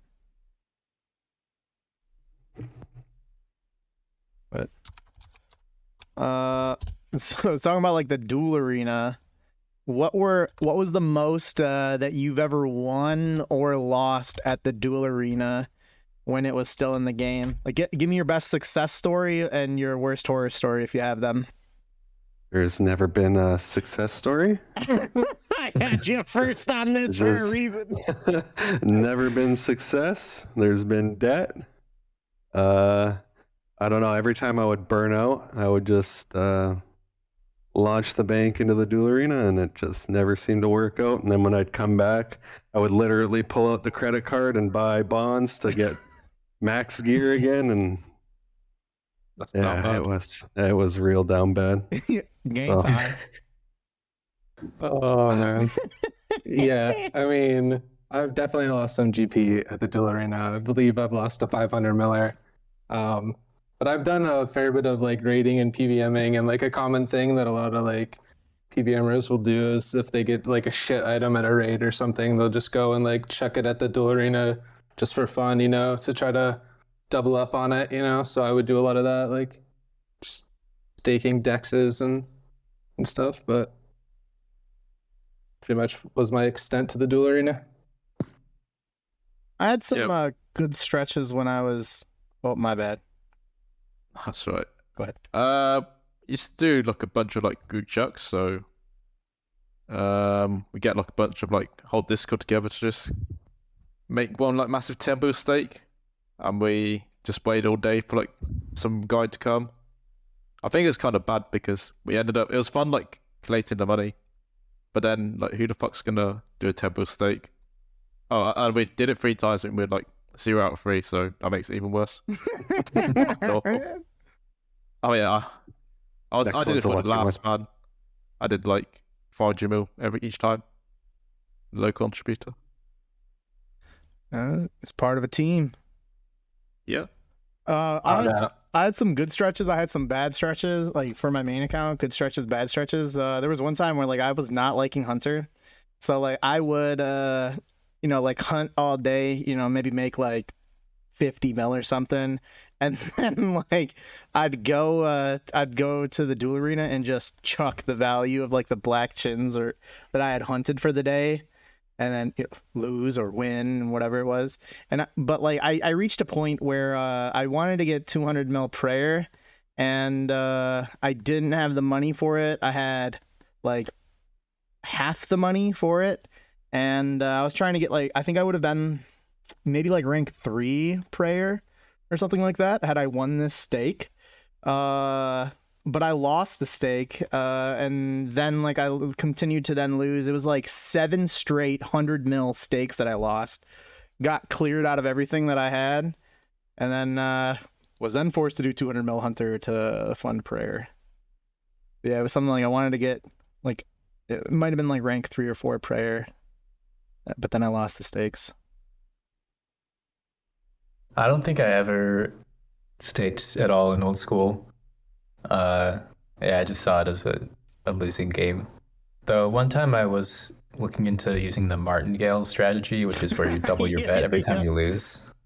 But I ran like simulations of it, and the amount that I'd have to bet per stake to have a pretty high chance of not getting cleaned before making like enough money for 200 malal was so low that it wasn't worth it.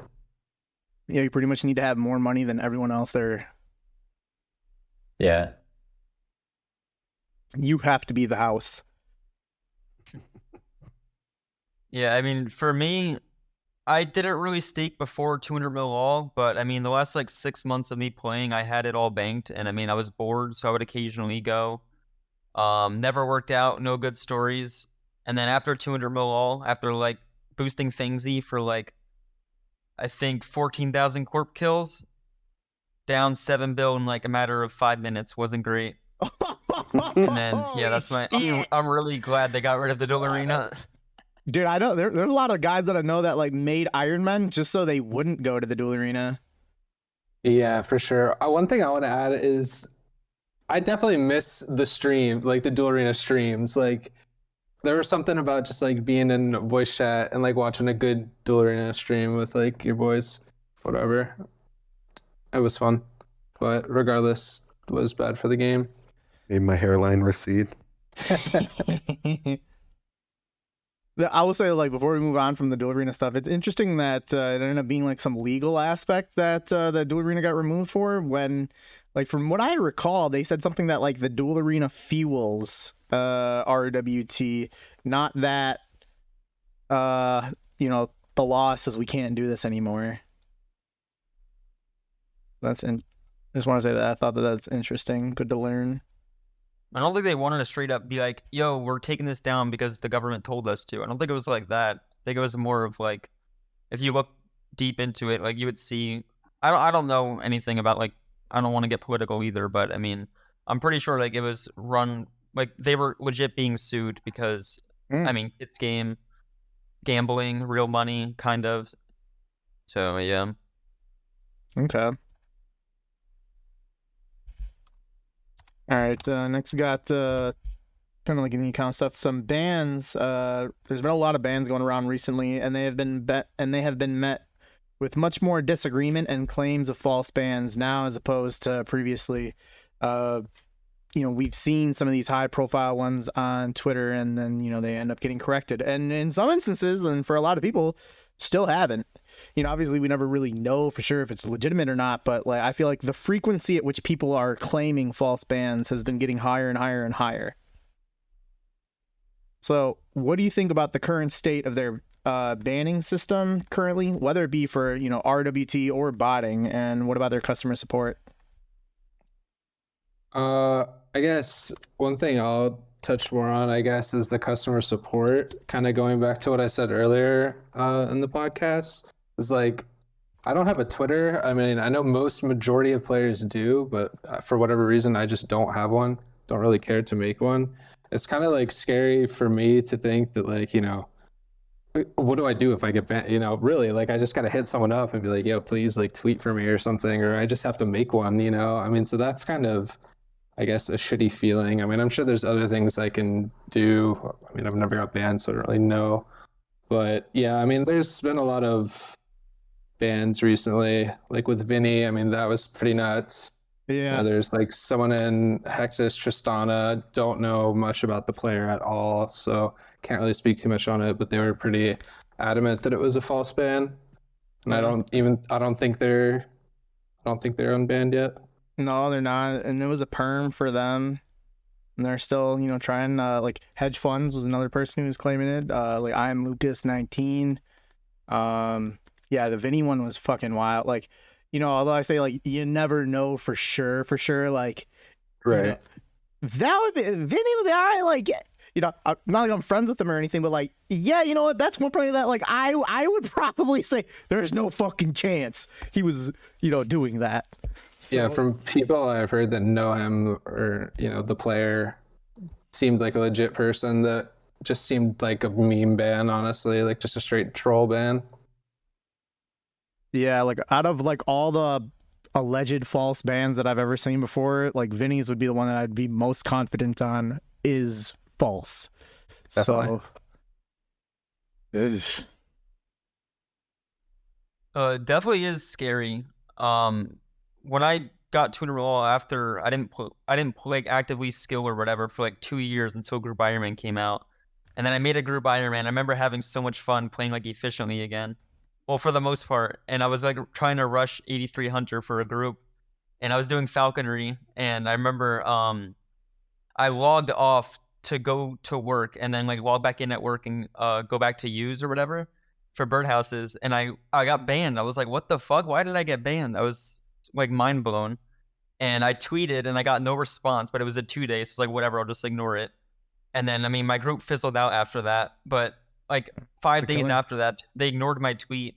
And then someone was like, you should tweet again just in case. I mean, I got lucky that time. It seems like all RNG, whether they unappeal, whether they'll squash it or not. did yours get quashed? Yeah, it did after the second tweet. But I mean, I already gave up on it at that point. Someone was just like, you should try it just in case. And I was like, yeah, I mean, why not? And it worked. But I mean, it's legit just feels like RNG. Yeah. Yeah, it's all RNG. It's very unfortunate that the support system for that kind of thing is just non-existent, and it's just playing the lottery, really. Like I'm literally sitting here doing gem nights on my main, so I might be on Twitter in the next week. But yeah, they really need to work on their support system. Yeah, I think it's just tough because at the same time, there's like so many bots, right? Mm-hmm. You gotta ban them, but then at what point does like even like 100 false bans become even worse than 10,000 bot bans? So you got kind of hit for both sides. I think it's not a simple thing to solve, I think. So I don't really have an answer, but I mean, I guess I think we're biased because we know people like, I guess, Vinny, Iron Lucas, even Ellie, dude. Like they like literally sat in Nightmare Zone all week and they got a ban. Oh, yeah, like, real cute. Yeah, real cute. Yeah, that's Another top 100 ban right there. Yeah, like it's that one was perm too, wasn't it? Before getting corrected. They got reverted, yeah. Man. Yeah, that's just terrifying to think that could be you. Yeah. For literally nothing. I don't know how other games work, but I feel like there's like surely maybe more like warning anti-cheat. systems. Like, is there a reason RuneScape doesn't have anti-cheat?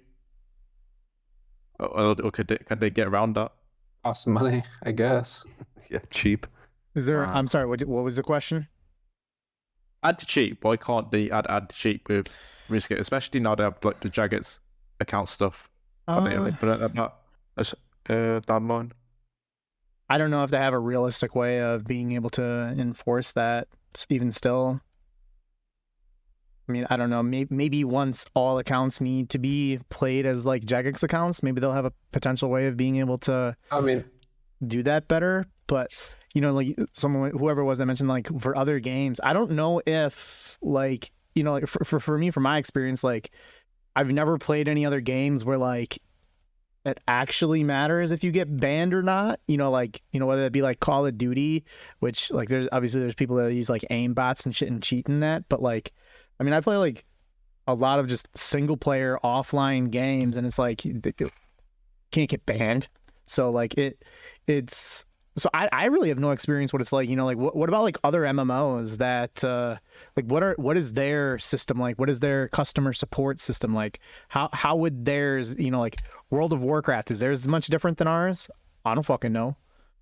Like Elder Scrolls Online, I don't know. Like I mean there's other things out there, and I mean with the amount of money that Jagex does make, like I feel like it would be a wise investment to, I don't know, put 2% of your profits into, what would be probably a team of like a dozen or so people. Yeah, I think Valorant does it the best way. Like you What's that? download Valorant is like it's a precise FPS shooter on PC, and it's an extremely popular game, and they have one of the best anti-cheat in the world. And if you download the game, you literally have to just like the anti-cheat is a part of it. You have to download the anti-cheat, and it just detects. It's like, a program with the game, so it just does a great job of detecting it. So I don't know if they could implement something like that with like, Runelite. If you, So is it like play invasive on to your Runelite. computers? Like, Yeah, like it's literally what's like running? basically an Warning app and on your. everything. Yeah, it's like an app on your computer. I mean, people apparently trust it. I mean, there's Okay. tens of millions of people that play this game. I mean, there's hundreds of thousands of people watching it, like on Twitch, right now. I mean, it's a Okay. very popular game, so people obviously trust. Like, I think it's called like Vanguard or something. The whatever, but I don't know if they could do something like that. I mean, people obviously trust that Vanguard's the program. first So line of attackers in a battle. yeah, I mean, people obviously trust that program. So I mean, Yeah. I don't know if there's something that they could implement like that on, Runelite or Jagex client, whatever they plan, to do. Yeah. Okay. Yeah, I guess going back, I just guess like from a Jagex point of view, I can see why they don't put resource into false bans because I mean, we don't even pay for our membership. We use bonds. Oh, I pay. Oh wow, Yeah, I've it's had like, my. it's like $6.67 a month. Yeah, I pay as well. fair enough. Okay, most combined, no. Fucking seen the price. You may not have as much of a need for money as we do as an Ironman, but like, have you know, seen bro. the price of bonds? They're like $9 mil each. Dude, have you seen them viewed hearts? They're 100 million. I could sell one, but then I'm like yeah. membership for like half the year. Yeah, that's ridiculous. What's Yeah. going on with the game? Yeah, Nah, 100 but- mil for a heart is just crazy. No, but definitely it does hit home like false bans because you spend years on the account and it could just be wiped for good. Wake up one day and never play on the account again. It's definitely scary. Yeah, there was a free-to-play, one of the top free-to-play hardcore Ironman was banned today, Really? and hopefully it was a false ban. Shout out to Never Miss. You wasted your shout out. You don't get one at the end of the podcast. But yeah, it's bad. We can basically just hope that it doesn't happen to us. It seems like it can happen to anyone if it can happen to Vinny. Yeah. And you just have to have clout to be able to Or luck. get I mean, to be Jagex to look fair, at it. I guess 95% of them do get reverted, but you don't want to be the 5%. And even if those are few days when you're false banned, it's really scary. Real quick, are you just making up that number, or have they like kind of talked about that before? 55% of statistics are made up. All right. Yeah, one thing with that player support is that like it is never. I don't think it's really improved in the last like 10 years of like old school. I mean, I can't really talk for sure like what it might be like on RS3, but it is. Again, like we can. One of the things that for me is most troubling is like we see how much the company makes. The being a publicly traded company, like we see this was like every single year they're seemingly hitting new record highs in terms of profits, and I get it, it's a business, but like you do have to invest in yourself, and I feel like that's something that would be one of the easiest things that they could do is just have like a support team. Like obviously we don't need, like a phone call type support, but I don't know, like Live chat. yeah, like, I mean, even that would be a step up. Like, but I mean, I'm just a jackass with a mic. I don't know what the perfect thing is, but I feel like any kind of effort would be nice. There's been none. And it even goes back to, you talk about like, if you're just a random, good luck, like when I was playing RS3 back when, I was in middle school, my account got hacked and banned permanently. Never was able to get unbanned. But yeah, I got hacked and then, like 10 years later, like what would be like, I don't know how many years ago it was now, but like more than probably like 10, 12 years went by. And like there was something to where you could submit to, it was like that same thing with like there were some old school accounts that were permanently banned for botting, but after like 7 years or something, they would unban you. whatever that was, like I appealed like on my RS3 account after having gotten hacked and banned, and it got unbanned, and you know that like when I got on it, like my shit was all cleared out. Like they took all my shit and then got me banned, and I never had the chance to really ever play on it again afterwards. So yeah, like I feel for the player. You just kind of be a victim of a poor system. All right. Next is the Chambers of Xeric, potential tweaks and changes. So they initially came out with a dev blog that apparently almost everything that was on the that dev blog has kind of been changed again, like from what was initially on there. So I'm not gonna go through everything that was on the new one. There are so many proposed changes, but we'll talk a little bit about the raids, and if you know some more about it, go in depth. But put a little tweet out on the Hexis account lately. Was that you know, as you're thinking about the chambers when you're voting on the poll, just remember Hexis was world first raids kill, and we did it in 73 minutes. We're blessed enough to have one person on that championship team. You know, can you tell us what was it like being on the world first team? What was that raid like? Dude, I have no real memory of the actual raid. We probably just got lucky with the rooms so that we were able to do them kind of fast. But it was fun. It was a good time. And it was such a shock when we saw that tweet saying the party of Hexis Orange first completion. Such a meme. Dude, like I went to bed like before the update hit, and when I woke up and I saw the tweet, like, and like, you know, my fucking inbox was just blasted with probably like 25 messages, and I was like, I real shit thought it was like, I thought it was a troll. Like I did not think that we had the first fucking raid kill, and like I probably spend 20 minutes like looking at the tweet like, is this really from the fucking RuneScape account? Like 73 minutes as well. I mean, it just perfect. Yeah, but yeah, I remember waking up seeing that. It's a pretty cool stat, honestly. We put Oblivion to shame that day. Yeah, man, it's kind of crazy. Like the raids have sort of complex mechanics. I'm surprised that we were able to actually do it. I wish I had a video of it or something. Do you think someone on the team did? Maybe, I don't know. Somebody was probably live streaming. Maybe I was. I'm not sure. Let's see. I'm gonna pull up the tweet just to read off our team. If I can find it. Okay.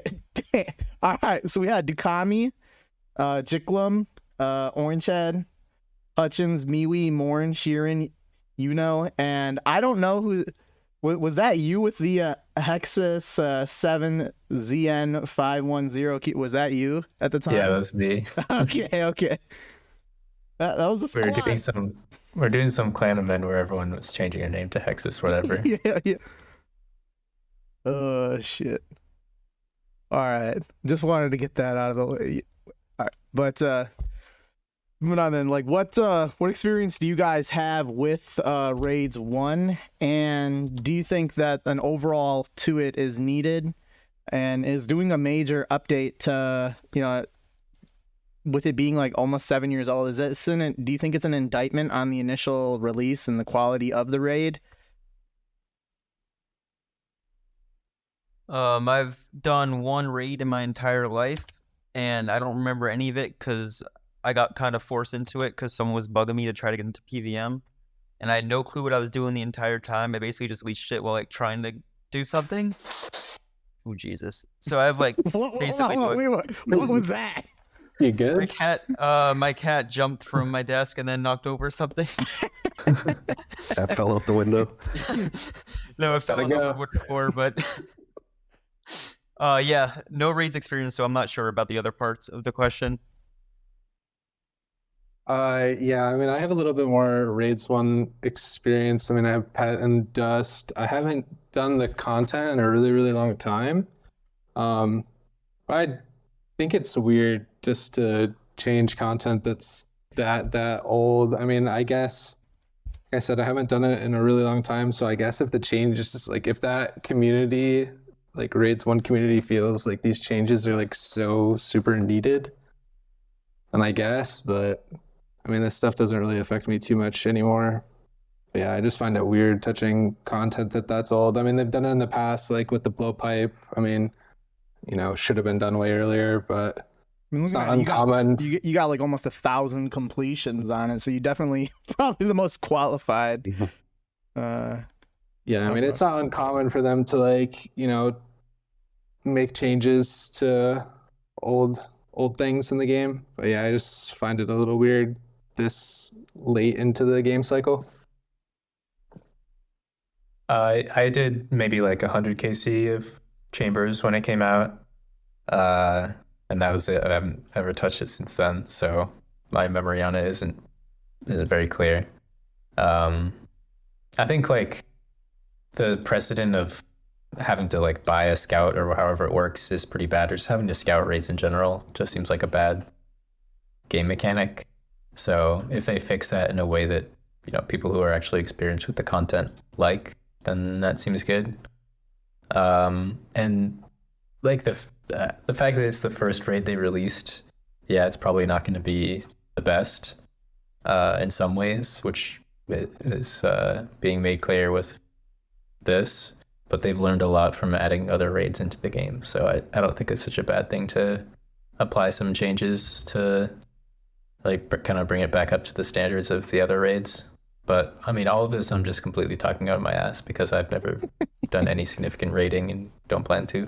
I agree with the point of like bringing it back to the standards of like the current raids that are out. That's a good point. Yeah, so I only have like 5 or 6 raids kills, and I would like to get into it more. That's one of the things that I think I'd be most interested in getting to, like, improving in my PVMing experience. And when I've done it before, it's almost been like you know, obviously like, you know, full on learning mode, and a couple of the times it's just been like just leeching for you know, fucking like a diary. I think we had to do one. So like I've never really had the opportunity to fully learn stuff, but from everything I've seen and heard, like, yeah, having to essentially scout your own rooms or buy your own rooms, that's a pretty fucked mechanic. And yeah, them correcting that, I think, is a good thing. However method it is that they go about getting that to take place, I think that that's good. And you can definitely see the evolution of the quality of the raid. And although like my experience is minimal from doing, my experience watching is not, you know, is a little bit different. And like you can see, like there's definitely improvements from raids 1 to TOB, and you can see like even further improvements from TOB to TOA. Like one of the things that I think that I like most about the TOA is that you can scale it to whatever difficulty you want. You can solo it. You can go with you know, like the beginner mode stuff. I think that the structure around TOA is extremely good, and again, like that's something I'm looking forward to doing. I gotta get the is it the thread thing that lets you get 4 runes in your rune pouch? Yeah. I mean, there's definitely some stuff I gotta do there, like but super easy ones to get that. yeah, but like they're definitely improving as they continue to go along, and yeah, I'm never going to shoot down the idea of updating older content that potentially needs fixing. I think that should be much more so the strategy that they implement rather than here's the new thing, here's the new thing, here's the new thing. You know, doing fair and objective evaluation of content that's been out for a while to see how can we improve this. Revamping it, making it. Do the same thing with the clan system while Reliable. you're at it, boys. It's been 2 years and we haven't had a single update to it since. Fix the Castle Wars. Yep. So I've done how many raids cases I've done? I've done like over 1,000 raids, about 100 CMs. So I've been around the block, all solo, and I'd say solo Cox has actually been some of my most favorite content in the game. Really fun learning it. There's a lot of depth to it. I'd say a lot of the power creep has not just been in the actual updates to the thing, but in gear. I remember the days early on where you had to like do all with a Hasta. You don't nowadays. You have a Shadow, you have like Lance, Scythe, all this crap, and you basically, I guess the nerds like they can do like I don't know probably sub 16 like money raids. It's like crazy how fast it's gone now. How fast? There's sub 16 Holy probably. shit. I think Rec is like 30 minutes or something. 12 minutes and 15 seconds is right. Yeah. It's just insane. Shadow, I think, cut down like on by over a minute or something like that. But yeah, power creep, just not just in like updates. I think most of the updates to the runes have been good. I looked at the whole list. They all look. I feel like they all kind of reduce the annoying like variants to cogs that people don't like. I think that's a better direction than giving like complete independence in like choosing your own raid. I know a lot of people don't like it, but I do like the scouting element. It gives you a different raid every time you enter the rune. As opposed to if you had like a perfect raid, you just memorize that, and then you remember Cox like get pets like 500 hours plus. I feel like people would just get bored if they run the same rune and memorize it. Yeah, they also just have CMs too, which is the same layout every time. So you kind of have like an option of like regs to scout, and then CMs, which is like you don't scout. Yeah, but the thing is CM, I think hits stupidly hard, and yeah, it's way harder. That's just not as fun to watch and play. Sure. What else is there? But I freaking love raids. I am actually excited to do 2K CMs. I want to try and get teams, but if I have to do solos, I'll just do that. Definitely enjoy it. Some of my favorite content in the game. Okay, well, given we've only got two people who are really kind of qualified to talk about it, what do you guys think of the proposed changes that they're trying to make to it? Do you think that these overall changes to Raids 1 are going to be beneficial or destructive to it? I don't know if some people have kind of said that it's going to be like it could potentially be like an entirely new raid. Yeah, I mean, like kind of going off what I was saying earlier, I haven't done it in a long time. I don't know if it would be destructive. I mean, maybe it will be. Maybe we'll find that out after like, certain things pass and it ends up being destructive. But I mean, kind of contradicting what I said earlier about like, I think it's weird to change stuff like, content that's that old. I mean, if it does, bring it back up to the standard of like nowadays content, then, and it's needed and it will benefit like that community, then I guess I'm all for it. But I can't see how it would be like destructive. I mean, that's a pretty like big word. I'm just trying to invoke emotion in the question. Yeah, no, I feel you. Yeah, I mean, it could definitely like, I mean, we could see maybe some fluctuation in like prices. Like it might be easier, could be doing more KC an hour, maybe like some EHB changes. I don't know. So could see like some changes, stuff like that, but Think it's gonna have a fat impact on the prices of raids items? it could. It definitely could. I say all the changes, like I would say, yeah, quality of life, is that the right word at this point? I think all the changes they make sense. Like people have like asked for them before. The only thing I would suggest is maybe make Ice Demon a bit more better points per hour, because with like solo raiding, if you're scouting, you don't really want Ice Demon. It's like by far the worst room. Thieving got buffed a lot, and it's also getting buffed again. I think they're making the grub stackable. But yeah, I don't think it's gonna be destructive or anything. I think it's mainly the changes make sense. I think Cox will still be pretty unique in its own way. I think as in terms of why it's getting updated so much, I think it's just so popular. That's why people want updates to it. I think TOB has gone like updated way less. Do you think that Yeah, that's in need of any updates? Definitely not. I think TOB. I think Theater of Blood is like I mean, you could talk to a lot of PVMers, and they'll either say, I mean, I don't know too much about the new bosses, Desert Treasure bosses, but a lot of PVMers will say Inferno and Theater of Blood are just the two best, PVM contents. Yeah, all the people really into PVM, they just love theater, like most of them.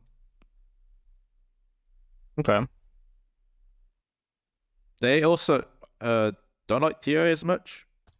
I want to find out why. I haven't done it enough. Like, I want to just put in some like hours getting good at it and seeing for myself like why it's bad. Yeah, I feel like I've heard negativity about TOA also, but I don't really know enough about it to understand. I think out of all the raids, it has just like so many pros and cons to it. Like there's a big customizable like factor to it, and like you can make it really challenging, but it can also be very easy. But it also brought an insane amount of GP into the game, and it made a lot of like In what way? I think on release. I mean, I can't confirm this, but like the drop rates were way easier. I mean, I remember just the first week alone doing duo 150s and getting like, I mean, I think I have like 100 KC and I did them all in the first 3 days and I had like 7 purples in my name. I mean, it was nuts. I mean, and a lot of like lower, total level players, got rich off that raid, which I mean, I don't know if it's like necessarily a bad thing, but it definitely brought a lot of GP into the game. Yeah, a lot of people talk about the Fang and like the Shadow being attained from 150s when they went up from experts. Yeah. Okay. Don't have a strong opinion on it being up because I'm Iron Man, don't care about the economy as much, sadly. Yeah, I mean, I'm no expert on TOA, but I know that a lot of like high-level PVMers have said that, and I've gotten kind of an impression of that's what the raid's done. I'd like to learn, and I think that being able to kind of set it to a low level to learn is pretty good, rather than like, I can kind of learn at my own pace rather than like if I'm doing TOB or Cox and it's just like, all right, you're jumping right in, like sink or swim right now. I do think the raid is fun, that being said. Yeah. Do you think that TOA is a higher quality raid compared to TOB?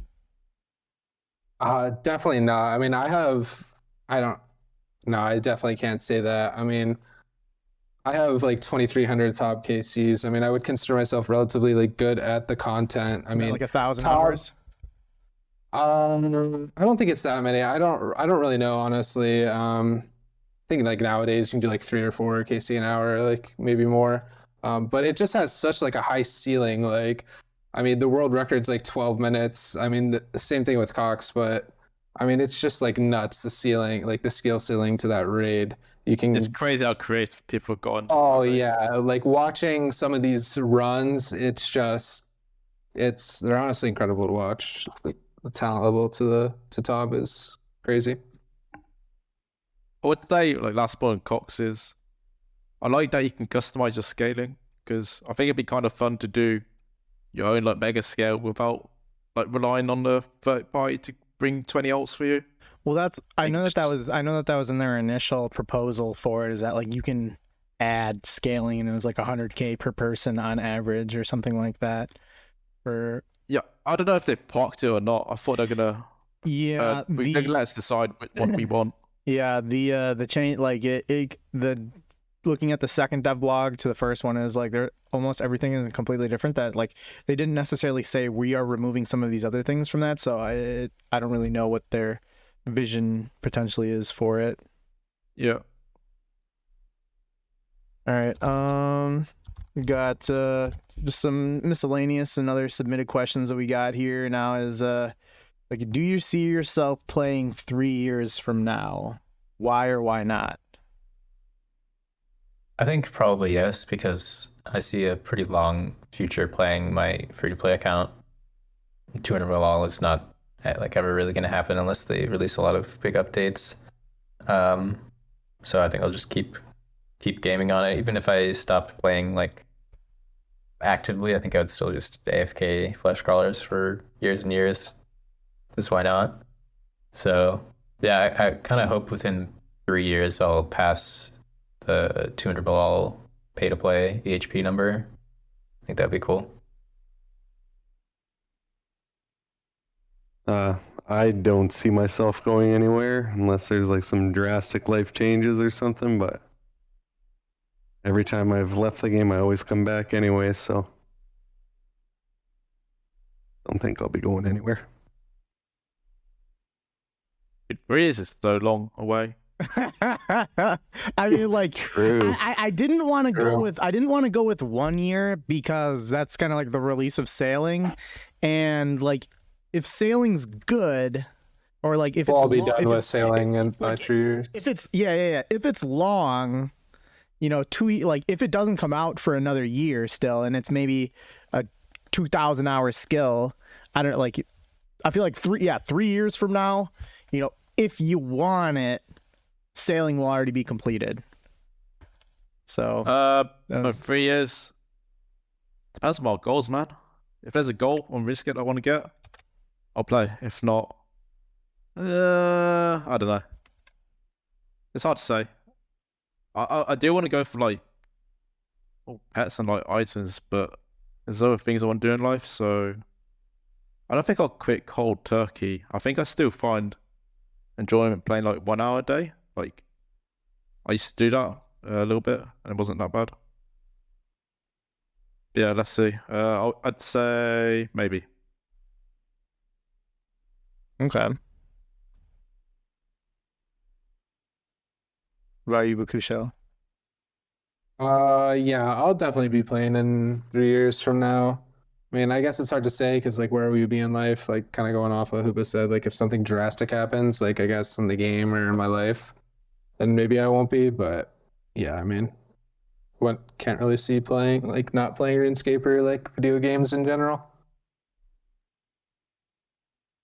Yeah, pretty much the same. I mean, even when I kind of quit after I finished 200 mil, I was still playing, like, even if it was like 10, 20 hours a week, just having fun doing corp or something. I don't really see myself full quitting. Yeah, I don't know if I'll be playing. If I had to bet on it, I'd say I won't be playing 3 years from now. Certainly, like after I got 200 mil all, I definitely really didn't play for probably like 6 months or so afterwards, and kind of then started playing a little bit. And a lot of the time that I've had been playing in the last like 2 years has been like AFKing, like while doing other shit on the side. But like I've started to play, probably like maybe in like April or so. So like the last 6 months, I've kind of actually been playing like a little bit more and like actually playing the game. Certainly nowhere near like, like I think I probably play like 10 to 10-ish hours a week now, where, before it was probably like only a 1 or 2 of like really playing the game as opposed to like AFKing it. I'll do like doing other shit. So I'm gonna go hard on sailing, and like I plan on being done after then, like in a competitive aspect, and like moving on. But if I don't have a child made within the next 3 years, then maybe. But if I do, then I definitely won't be. Yeah, if you have a child, I definitely spend time with them. Oh yeah. So at any Well, given time, I have like a 9. At any given time, I'm going to put a 9-month notice in of my resignation. I don't know. If you're at home, you're just sitting with like a baby. I feel like RuneScape's not that bad because you could just like head off immediately off it. Yeah, like I feel like I'd probably rather play like a single player offline game, as opposed to playing RuneScape like an hour or 2 a week or whatever that amount would be. Yeah, that's fair. But like I want to put like as much time and effort as I can into trying to be best dad I could. But I'd say that's the biggest barrier on if I'll be playing or not. But all right, next we got from Faye Poppy is, how do you guys manage your time spent at work, school, or exercise to maximize your XP that you gain per day? At what point is it too much, and do you lose sleep for that little bit of extra XP? I guess I'm first, so I'm probably the guy who plays the most right now. Yeah. So currently, I do work a 9 to 5, but it's all remote, so I have the leeway to log on all day. So usually I used to do a lot of Dale, it's 0.5 method. Now I'm doing Barb. It's probably like 0.4 or something like that. But it adds up. Like I do focus a lot on my job still, but again, the passive stuff definitely helps a lot. I think if I had to like drive out, do a 9 to 5 and come back at like 6 o'clock, even then, if you think about it, you got 6 hours for the rest of the day. You got 2 days for the weekend. You can still put like 50s outside of work. And if you do that over a year, that's a 2 to 3K a year. So it's all possible. You just have to be very consistent, manage your other priorities, and make most use of all your free time. Is it too much? To be honest, I always sleep like around 6 to 8 anyway, so I don't really lose sleep or anything. But I think if you want to like have like do like a crazy goal, be it like a game or like a job or anything, you kind of have to put in extra hours, and sometimes the work-life balance isn't there. But it's never perfect, I think. Yeah, I mean, for me, when I was doing 200 mil all, I mean, I didn't have much going on IRL. I mean, like I was in high school and shit, so I mean, it was pretty brain dead during the day. It was easy to come home at like 3 p.m. be like, oh, I got 9 hours until bed. Let's just send a quick 9 hour session or whatever. I would lose sleep for XP like a lot of the time, but if I was ever at the point where I was like just too tired, like, hey, I'm falling asleep, it's like 8 p.m., I would just use that as like one night to like catch up on sleep, and that'd be good for like a week or two. I didn't play as much as I should have in school because I remember telling myself I'm gonna wait until mobile, and then mobile came out in winter 2017, but it didn't come out for like another 8 months. So I was kind of just waiting like 8 months, not doing anything during the day, and then coming home and like setting the session at night. But I mean, I definitely had a lot of discipline when it came to XP and RuneScape. And I mean, I didn't have that much going on IRL other than just keeping my grades up, doing all the homework in school and all that other stuff.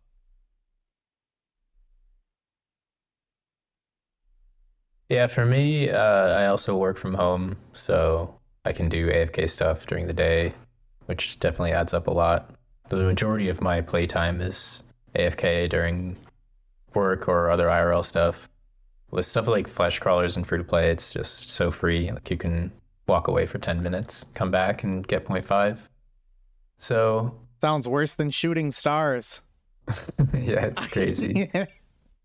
I mean, I've also done a lot of use. That's what I've spent the most time AFKing, which you do actually have to fire make every like 6 minutes or something. But it's still like pretty viable.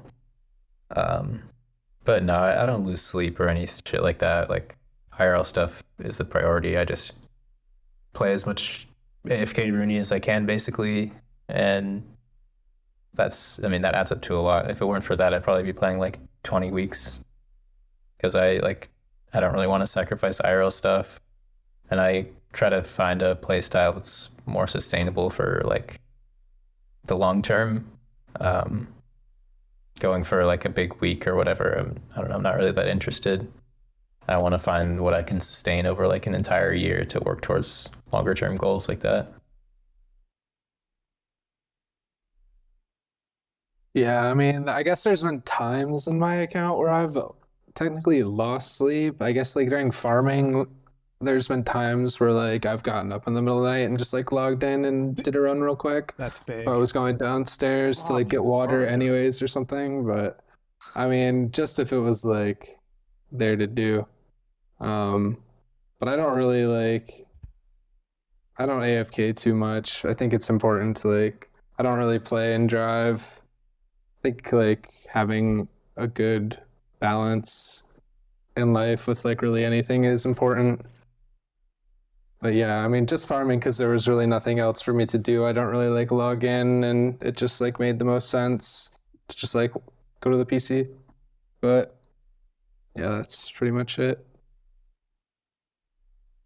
Yeah, so I mean, it doesn't not at all for me now, but I'd say maybe like at the biggest points, where talking about managing time spent at work, school, and all that shit.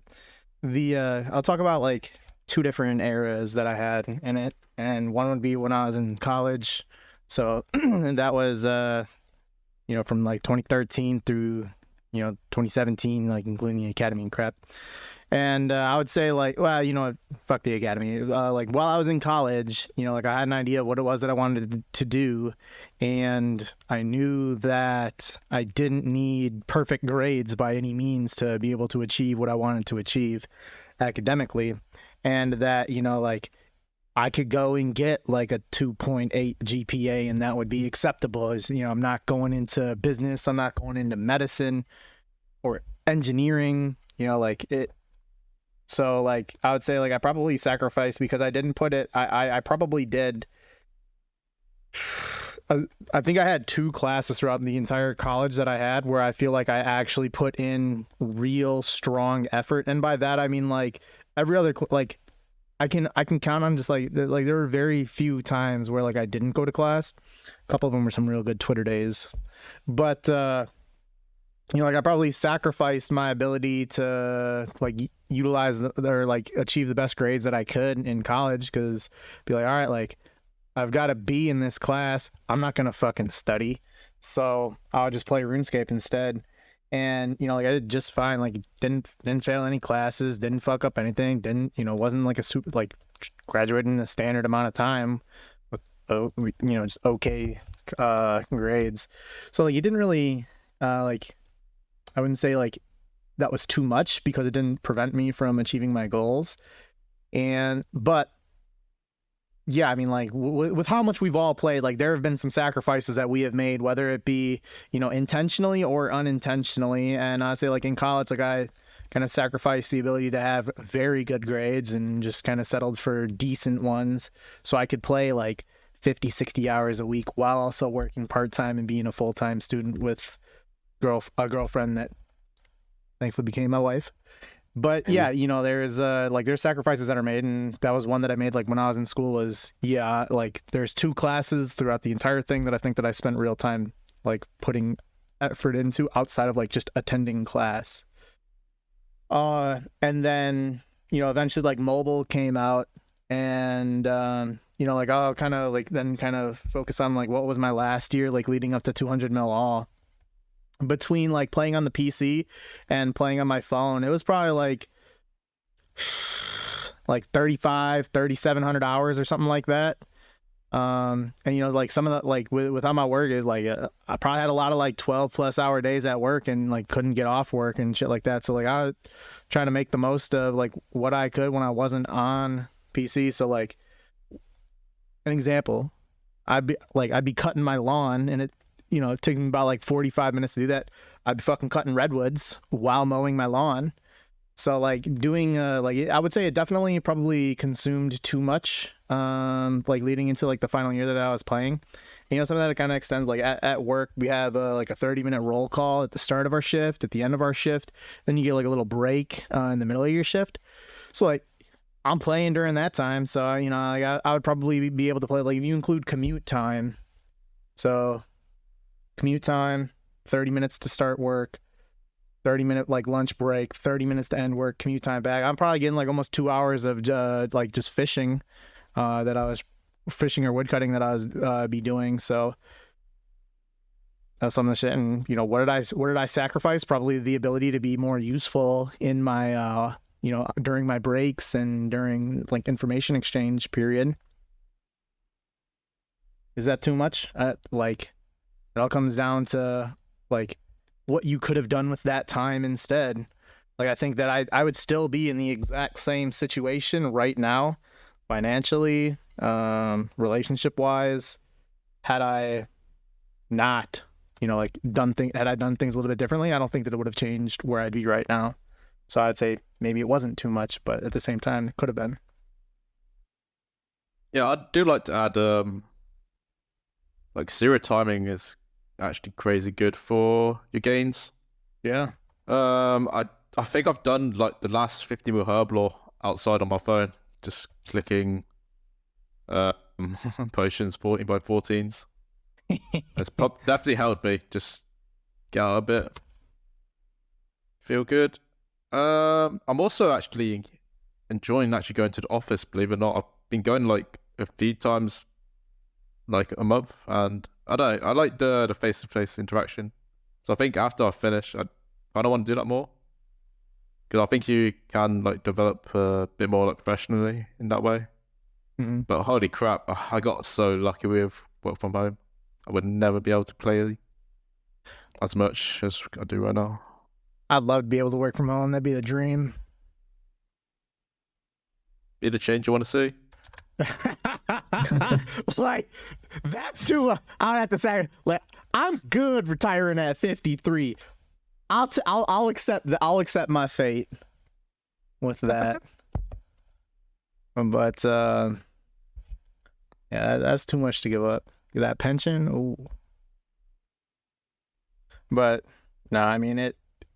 Yeah, I mean we all kind of sacrifice something in some capacity.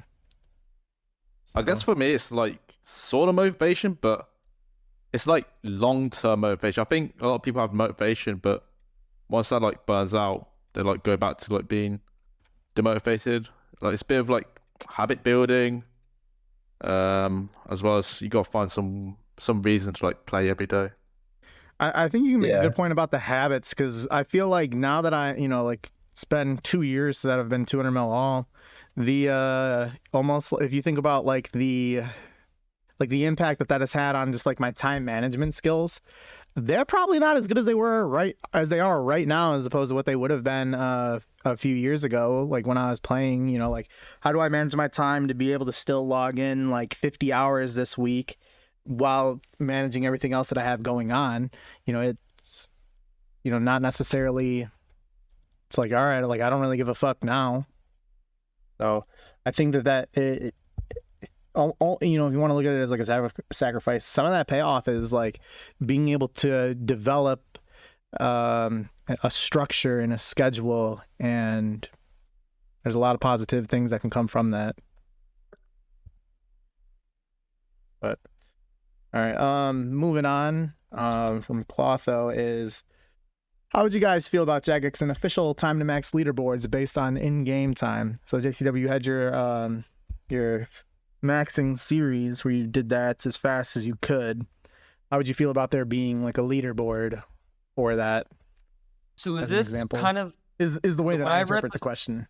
Okay, because I read it as like just EHP leaderboards are from Jagex, but you're basically saying like a leaderboard of like fastest to max. I think that's what I mean. Yeah, I mean, I guess I probably could have done a better job clarifying on the full details of the question, but I assumed, given that they knew that you were on the podcast, that was the direction that the question's kind of aimed at. Oh, well, I mean, I actually think it would generally be a really good idea for the game to have like an official, whether it's high scores, third-party website, whatever it is, have like a kind of like speedrun for max, have like a speedrun for 99 agility. You get 99 agility, buy the cape, talk to someone, that's your end time. I would have loved the idea of like every skill having that in the far future or something. Like I actually think it would bring out a lot of competitive people that don't want to waste their time maxing back for agility. Yeah, I mean, sure, but I don't know, man. That guy dipped when support drops. I'll say no. Yeah, but I mean, adding him on his next tweet about that. Adding it for like single skills, I think would actually be a really good idea.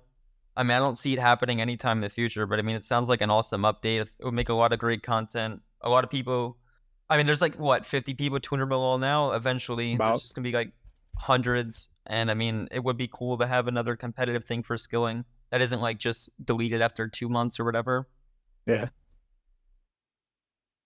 Dude, I wasn't around, but the King of the Skills, that looks so freaking fun. Yeah, I know. We had a couple people like that won that. I think our boy Gory Figment won attack on that. Just died on his hardcore last week though. Shout out. Rip. But yeah, I know that was cool. I mean, one thing that I didn't like about that, so like the King of the Skill thing, real quick here, that about it, is that like the cheating that was taking place that people would be doing. Like there were people that would like sell supplies to the shop to buy it on the account. Like, Is that cheating or being creative? At this point, that's hold on. normalized. They explicitly stated something like Oh, that. Was not okay. allowed. So I should fair. like it was something that like they said you can't do this, but people still did it anyway. Yeah. I don't remember it was like 5 years ago, so I don't remember the full details. But it was Didn't they something check like top 3, like see if they're legit? I don't remember the full like. Because I remember there was a guy who did, library rune crafting. He figured it out. And people thought that he was cheating. You couldn't get that many good rates. But it did just showed on Reddit like this is how library works, and then he just blew everyone's mind. He had to link that video because Jagex confirmed his ban was correct. Yeah, That was Evan Narby, I think. Yeah. I guess in terms of my feels, other than that, when I came into this, I was thinking no, because my head was going around like collection log high scores, just adding more high scores. People will make people like want to add like updates, just make their grind easier. So in that aspect, I was like no, but I guess it could work if it's like just like a speedrun high score. I don't think that's seen in the light of just devalue it so my speedrun time is faster. I think it would definitely make more sense than speedrun questing, because I mean that's has like 3 people playing it right now. Good content. How many people are in that world? I feel like both modes would be like kind of dead, but if it was just anyone who makes an account on the game mode where they get max or like get 99, it's just recorded. I think that's why not. We got World 568 has 1 person speedrun. Oh shit. Yeah, I think it wouldn't be like super popular with the average person because, like a 700 plus hour speed run, just not a lot of people are going to do that. But I think it's still cool. Like, it doesn't really do any harm. And I don't think that just adding high scores will make people want devaluation. I think adding rewards for stuff will. So if there's no tangible reward for this, it's just purely a number on a high scores, then I don't really think that people will use it as fuel for easy escape. I like the idea of a single skill much better than I do like the overall time to max. And as a one-time holder of the fastest to max, 2014, I think the idea of having the single skill is much better, and I think that that's also better than questing, especially with like a fucking questing plugin. What's the point of this questing stuff? But there's a lot more depth than just clicking blue for like a real quest speedrun. Yeah, there would. I think a quest speedrun would be cool if it was in the actual game, though. Like the fact they made separate worlds for it. Just, I mean, I just want to do it max gear. Yeah, exactly. Yeah, I mean, I would like to see the single skill thing, but I mean, more so than anything, I don't think that this would be a good idea because of the limitations of the capabilities of the web team and how they're like and how sloppy and bad the high scores currently function. So yeah, the high scores they released in the last year were disastrous. I mean, they just continuously add like it is so far from being optimized and like having an appealing interface. I just wish that they could get a lot done to it. Still skeptical that they're going to be able to handle the legacy high scores for pre-sailing as well. But I don't think that the web team, if they exist, needs any more work than what they got. But I think from a content perspective, it would be cool to see how fast people could max. Yeah, it's similar to like King of the Skill, really. Whereas like King of the Skill, you were limited to 24 hours, and this is, and happens once every 8 years, whereas this would actually be like active. Yeah, I think King of the Skill once a year would be good. Like I agree with that. You get leagues, Deadman, King of the Skill. What's some other flavor of the month thing that they, there's content. But all right, Hooba, you're back. What do you think? Yep. Yeah, I agree. They could add something like that. I mean, I have no use for it, but I like to watch people like compete and stuff. It's always interesting and content, really. Does no harm to the game. So yeah, I think it'd be a good idea. Why not? Okay. What we got from Master Byro is where do you draw the line between which plugins should and shouldn't be in Runelite, and like, are there any plugins that cross the line for you in terms of like what they do, how overpowered they are, interact with the game? Oh, is it me first? Yeah. I'm gonna say all plugins are overpowered. There's no like line between it. It's just crazy. Like, coming from someone who's used like a cheat client before the ban, like everything on there that I use is just on Runelite now. It's like, just, what's the point, man?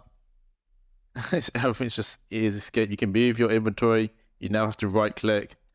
You can put a timer on for anything. So you just follow a metronome.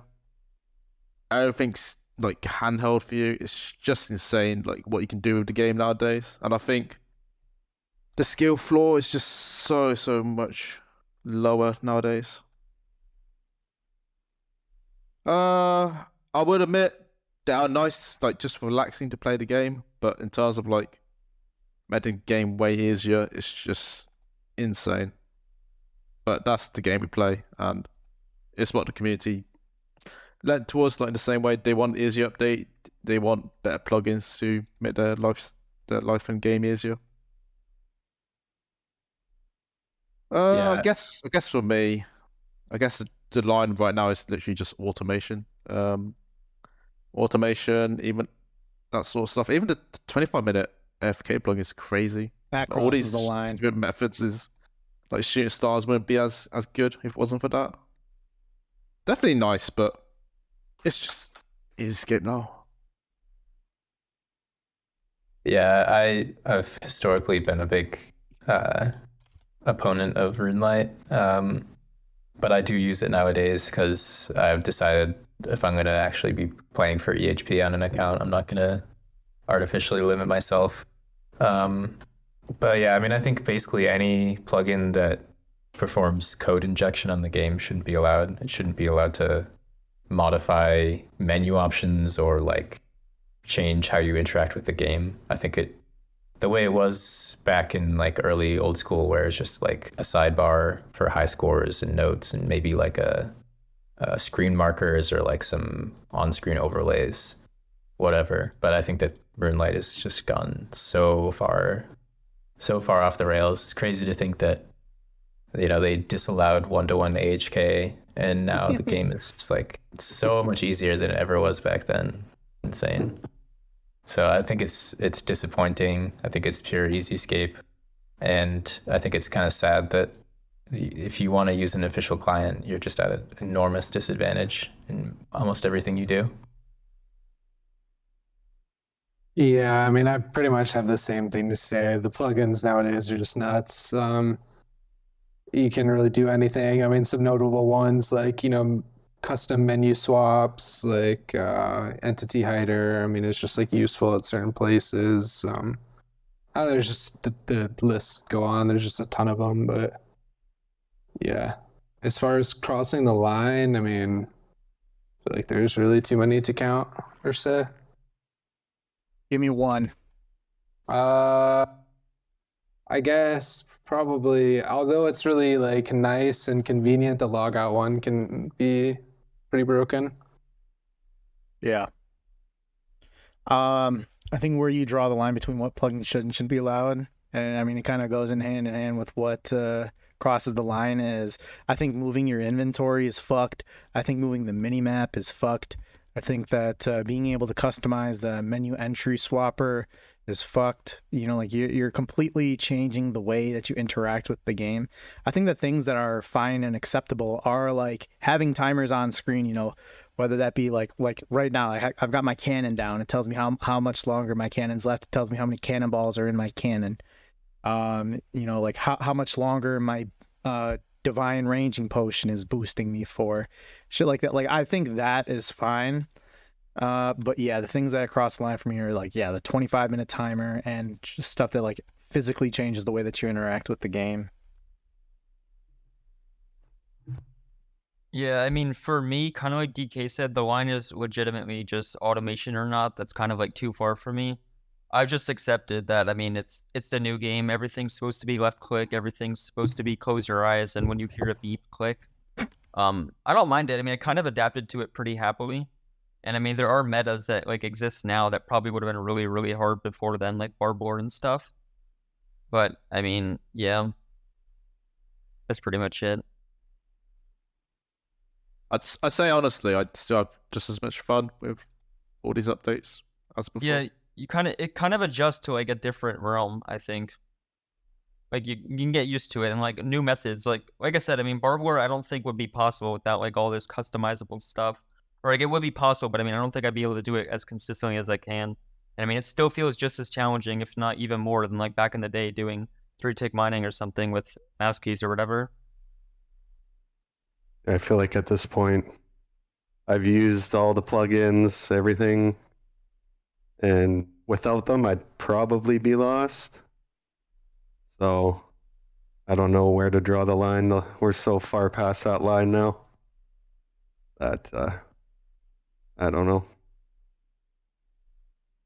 My client looks like a rocket ship at the time, so it is what it is. Whole monitor flashing red. Yeah. I do you guys think that the idle notifier is crossing the line? You know, I like don't slash know. your screen. Nah. I don't Saves think me a lot of. it's too nice. Like, Well, No, I I'm don't not talking about like the quality of it. I'm talking like crossing the line. I think it's fine. yeah, too. no. I think it's fine. Yeah, because I mean, what it's doing is just like giving you a different way of, you know, reading the information that you already can see or could do yourself. Yeah, it's easier to read a big flashing red screen than an idle character. Definitely. Than your HP fucking bar. Yeah. Shit. All right, so like on Runelite, like what are your favorite Runelite plugins, and or maybe give a shout out to one unique one you think would be useful as well. Let's go rocket ship. What do you got? Oh God, I don't even know the names of half of them, but What does it plugin do for you? there was one I used, like everybody made fun of me for using it. It was like the interactive highlight. I love that one for doing Slayer for like when you're barraging. I would like be barraging like the wrong one or whatever, and you'd kill your smoke devil that you had lured. So it just like highlighted over whatever you're gonna click on. I like that a lot. Okay. So that was just convenient for me. I also just don't pay attention when I play the video game, so there's that too. I'm gonna treat favorite as just like most useful because I kind of hate all of them fundamentally. But menu entry swaps is by far the most game-changing plugin, or especially custom menu swaps. It's just it's crazy. Yeah, those are, you can do some crazy stuff with that. Yeah, and one fun, maybe lesser known one is that you can actually use the NPC idle timer plugin to keep track of fishing spot timing and be able to know like approximately how long a fishing spot is going to last.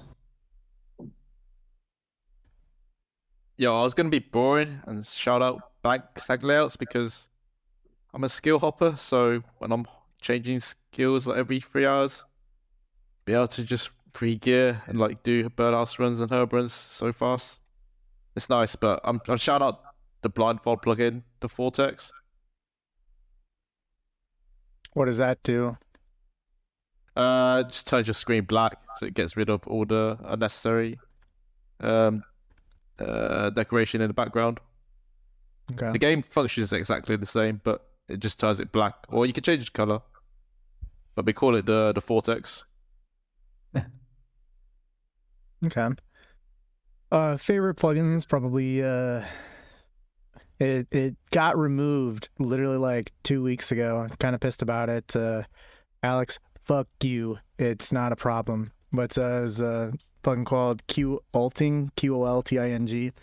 Pretty much made it for me specifically. It was pretty easy to manage being able to play on a dozen Vire accounts at once, and pretty much like how to manage that like effectively and really well. Like with how AFK those are, like with like 80 prayer on all of them, and like Prosy or monk robes, like it's AFK for like 9 minutes at a time, and I was able to play like other games completely, like get like completely engaged in another game, like Assassin's Creed, Call of Duty, some of the ones I've been playing, and like it's like, all right, like 9 minutes have gone by, time to check how everything's doing, see the loot that I have, or kind of anything related to that. And it got removed.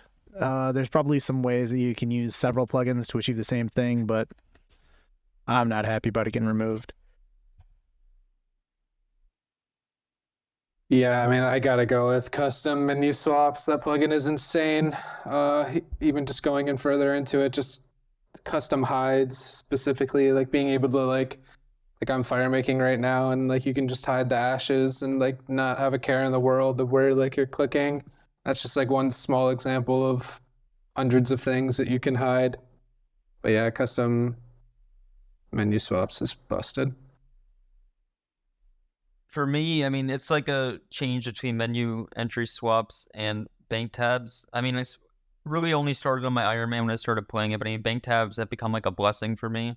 It's crazy how good they really are. Like, you can just set up your inventory once and then click a button and it'll memorize everything in like a perfect like 8-way switch, and you can just insta regear from that. It's crazy good. I'd say if I had to choose one, I'd honestly probably choose bank, because I mean you still have shift drop at least, instead of left click drop. But yeah. Okay. All right, so getting close to the end. A few topics left though. One of them we had submitted was if you could take one update out of the game, like if you could remove something, what would it be? If you could add something, what would it be?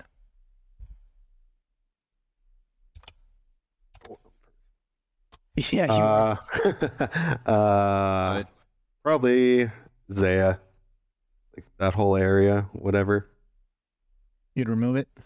Yeah, I just hate it. So Slayer way without too the big. catacombs? Yeah, unfortunately. Oh damn, that. Okay. And RC, I guess, as well. The blood rune crafting and all that. What would you add in? What would I add in?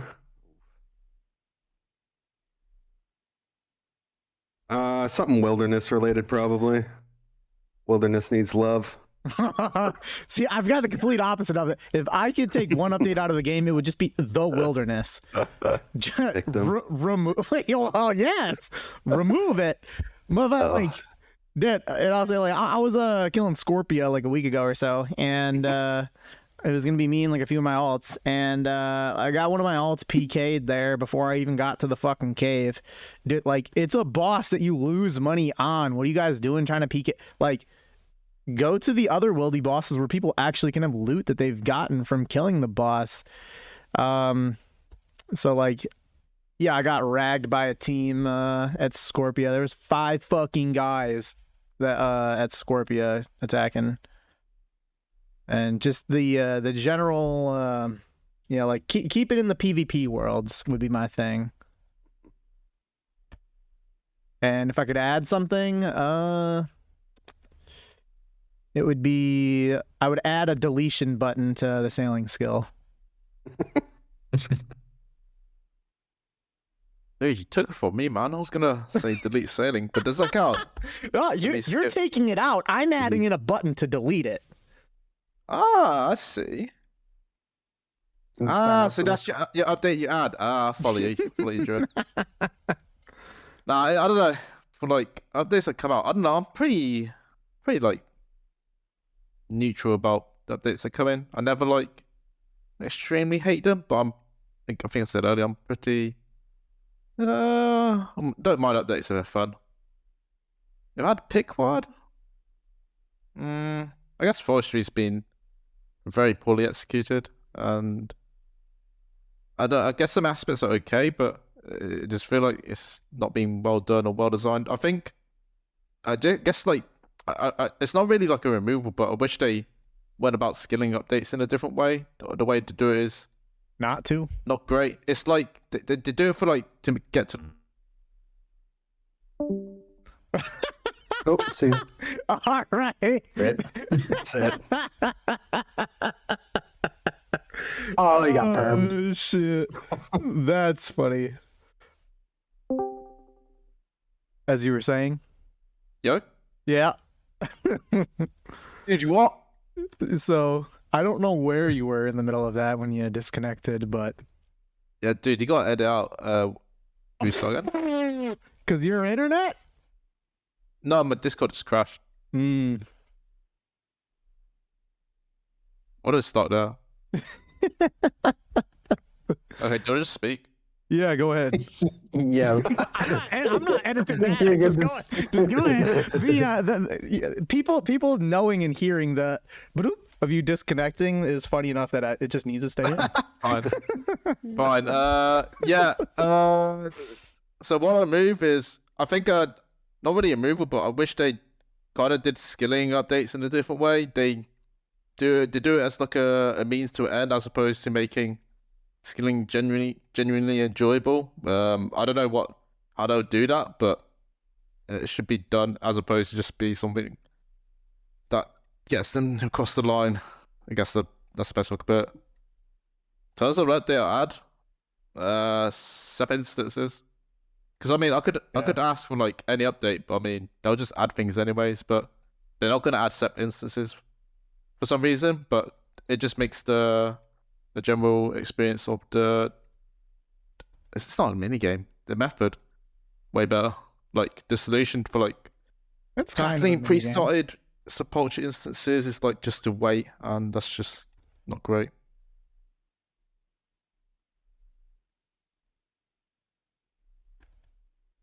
Okay. Jason, Oh, did we my move bad. that? Same as you, Randy. Just delete the wilderness, or at the very least, give an opt-in PvP like RS3 does. Keep the content in there if they want, whatever. I mean, if it can't survive on its own in PvP world, that's not really our problem. Honestly, though, hear me out. What if they removed questing as well? You know, after wouldn't be doing bad Desert thing. Treasure 2 yesterday, I can get on board. Man's on to something. I'd be down for that as well.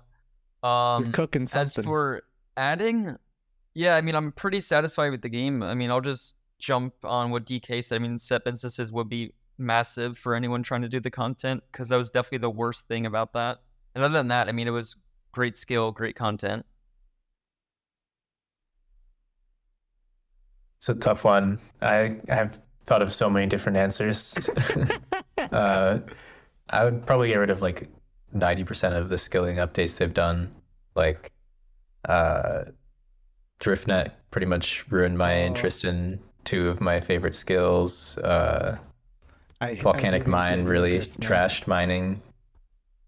But I guess things I would choose for current day with the account that I play is probably remove ogresses, or like nerf their drop table a lot because they're pretty OP, and add Ice Giant Boss because it just makes sense and surely it's going to happen eventually. So I'd kind of rather they add it before I spend too much time doing combat on this account. They've got Hill Giant and Moss Giant ones, right? Yeah, so Okay. surely they'll add Ice Giant Boss eventually, right? Put it down in that the Asgarnian little dungeon area there, like by where the skeletal wyverns. Yeah, and they could do like double keys for the Wildy Ice Giants and all that. Okay. All right, let's go give a shout out to a random RuneScape player.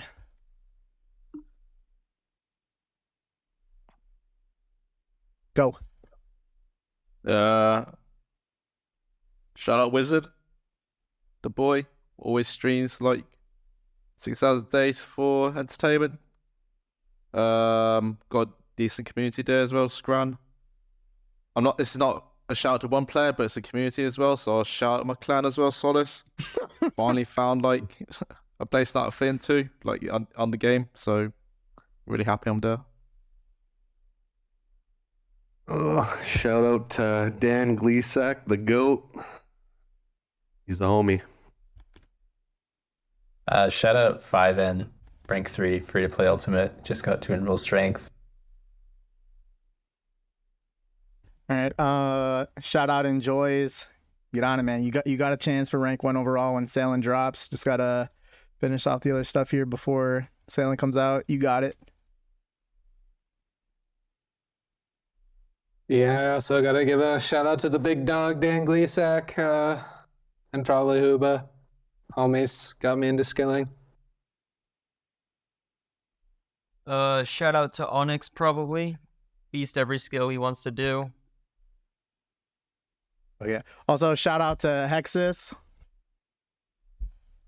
All right. Hooba. We had 3 different people submit this question. So this is from Dan Gleesack, from Bala, and Crayons. How many Bud Lights have you drank during the podcast? 0. It's 4 p.m. I'm not that degenerate.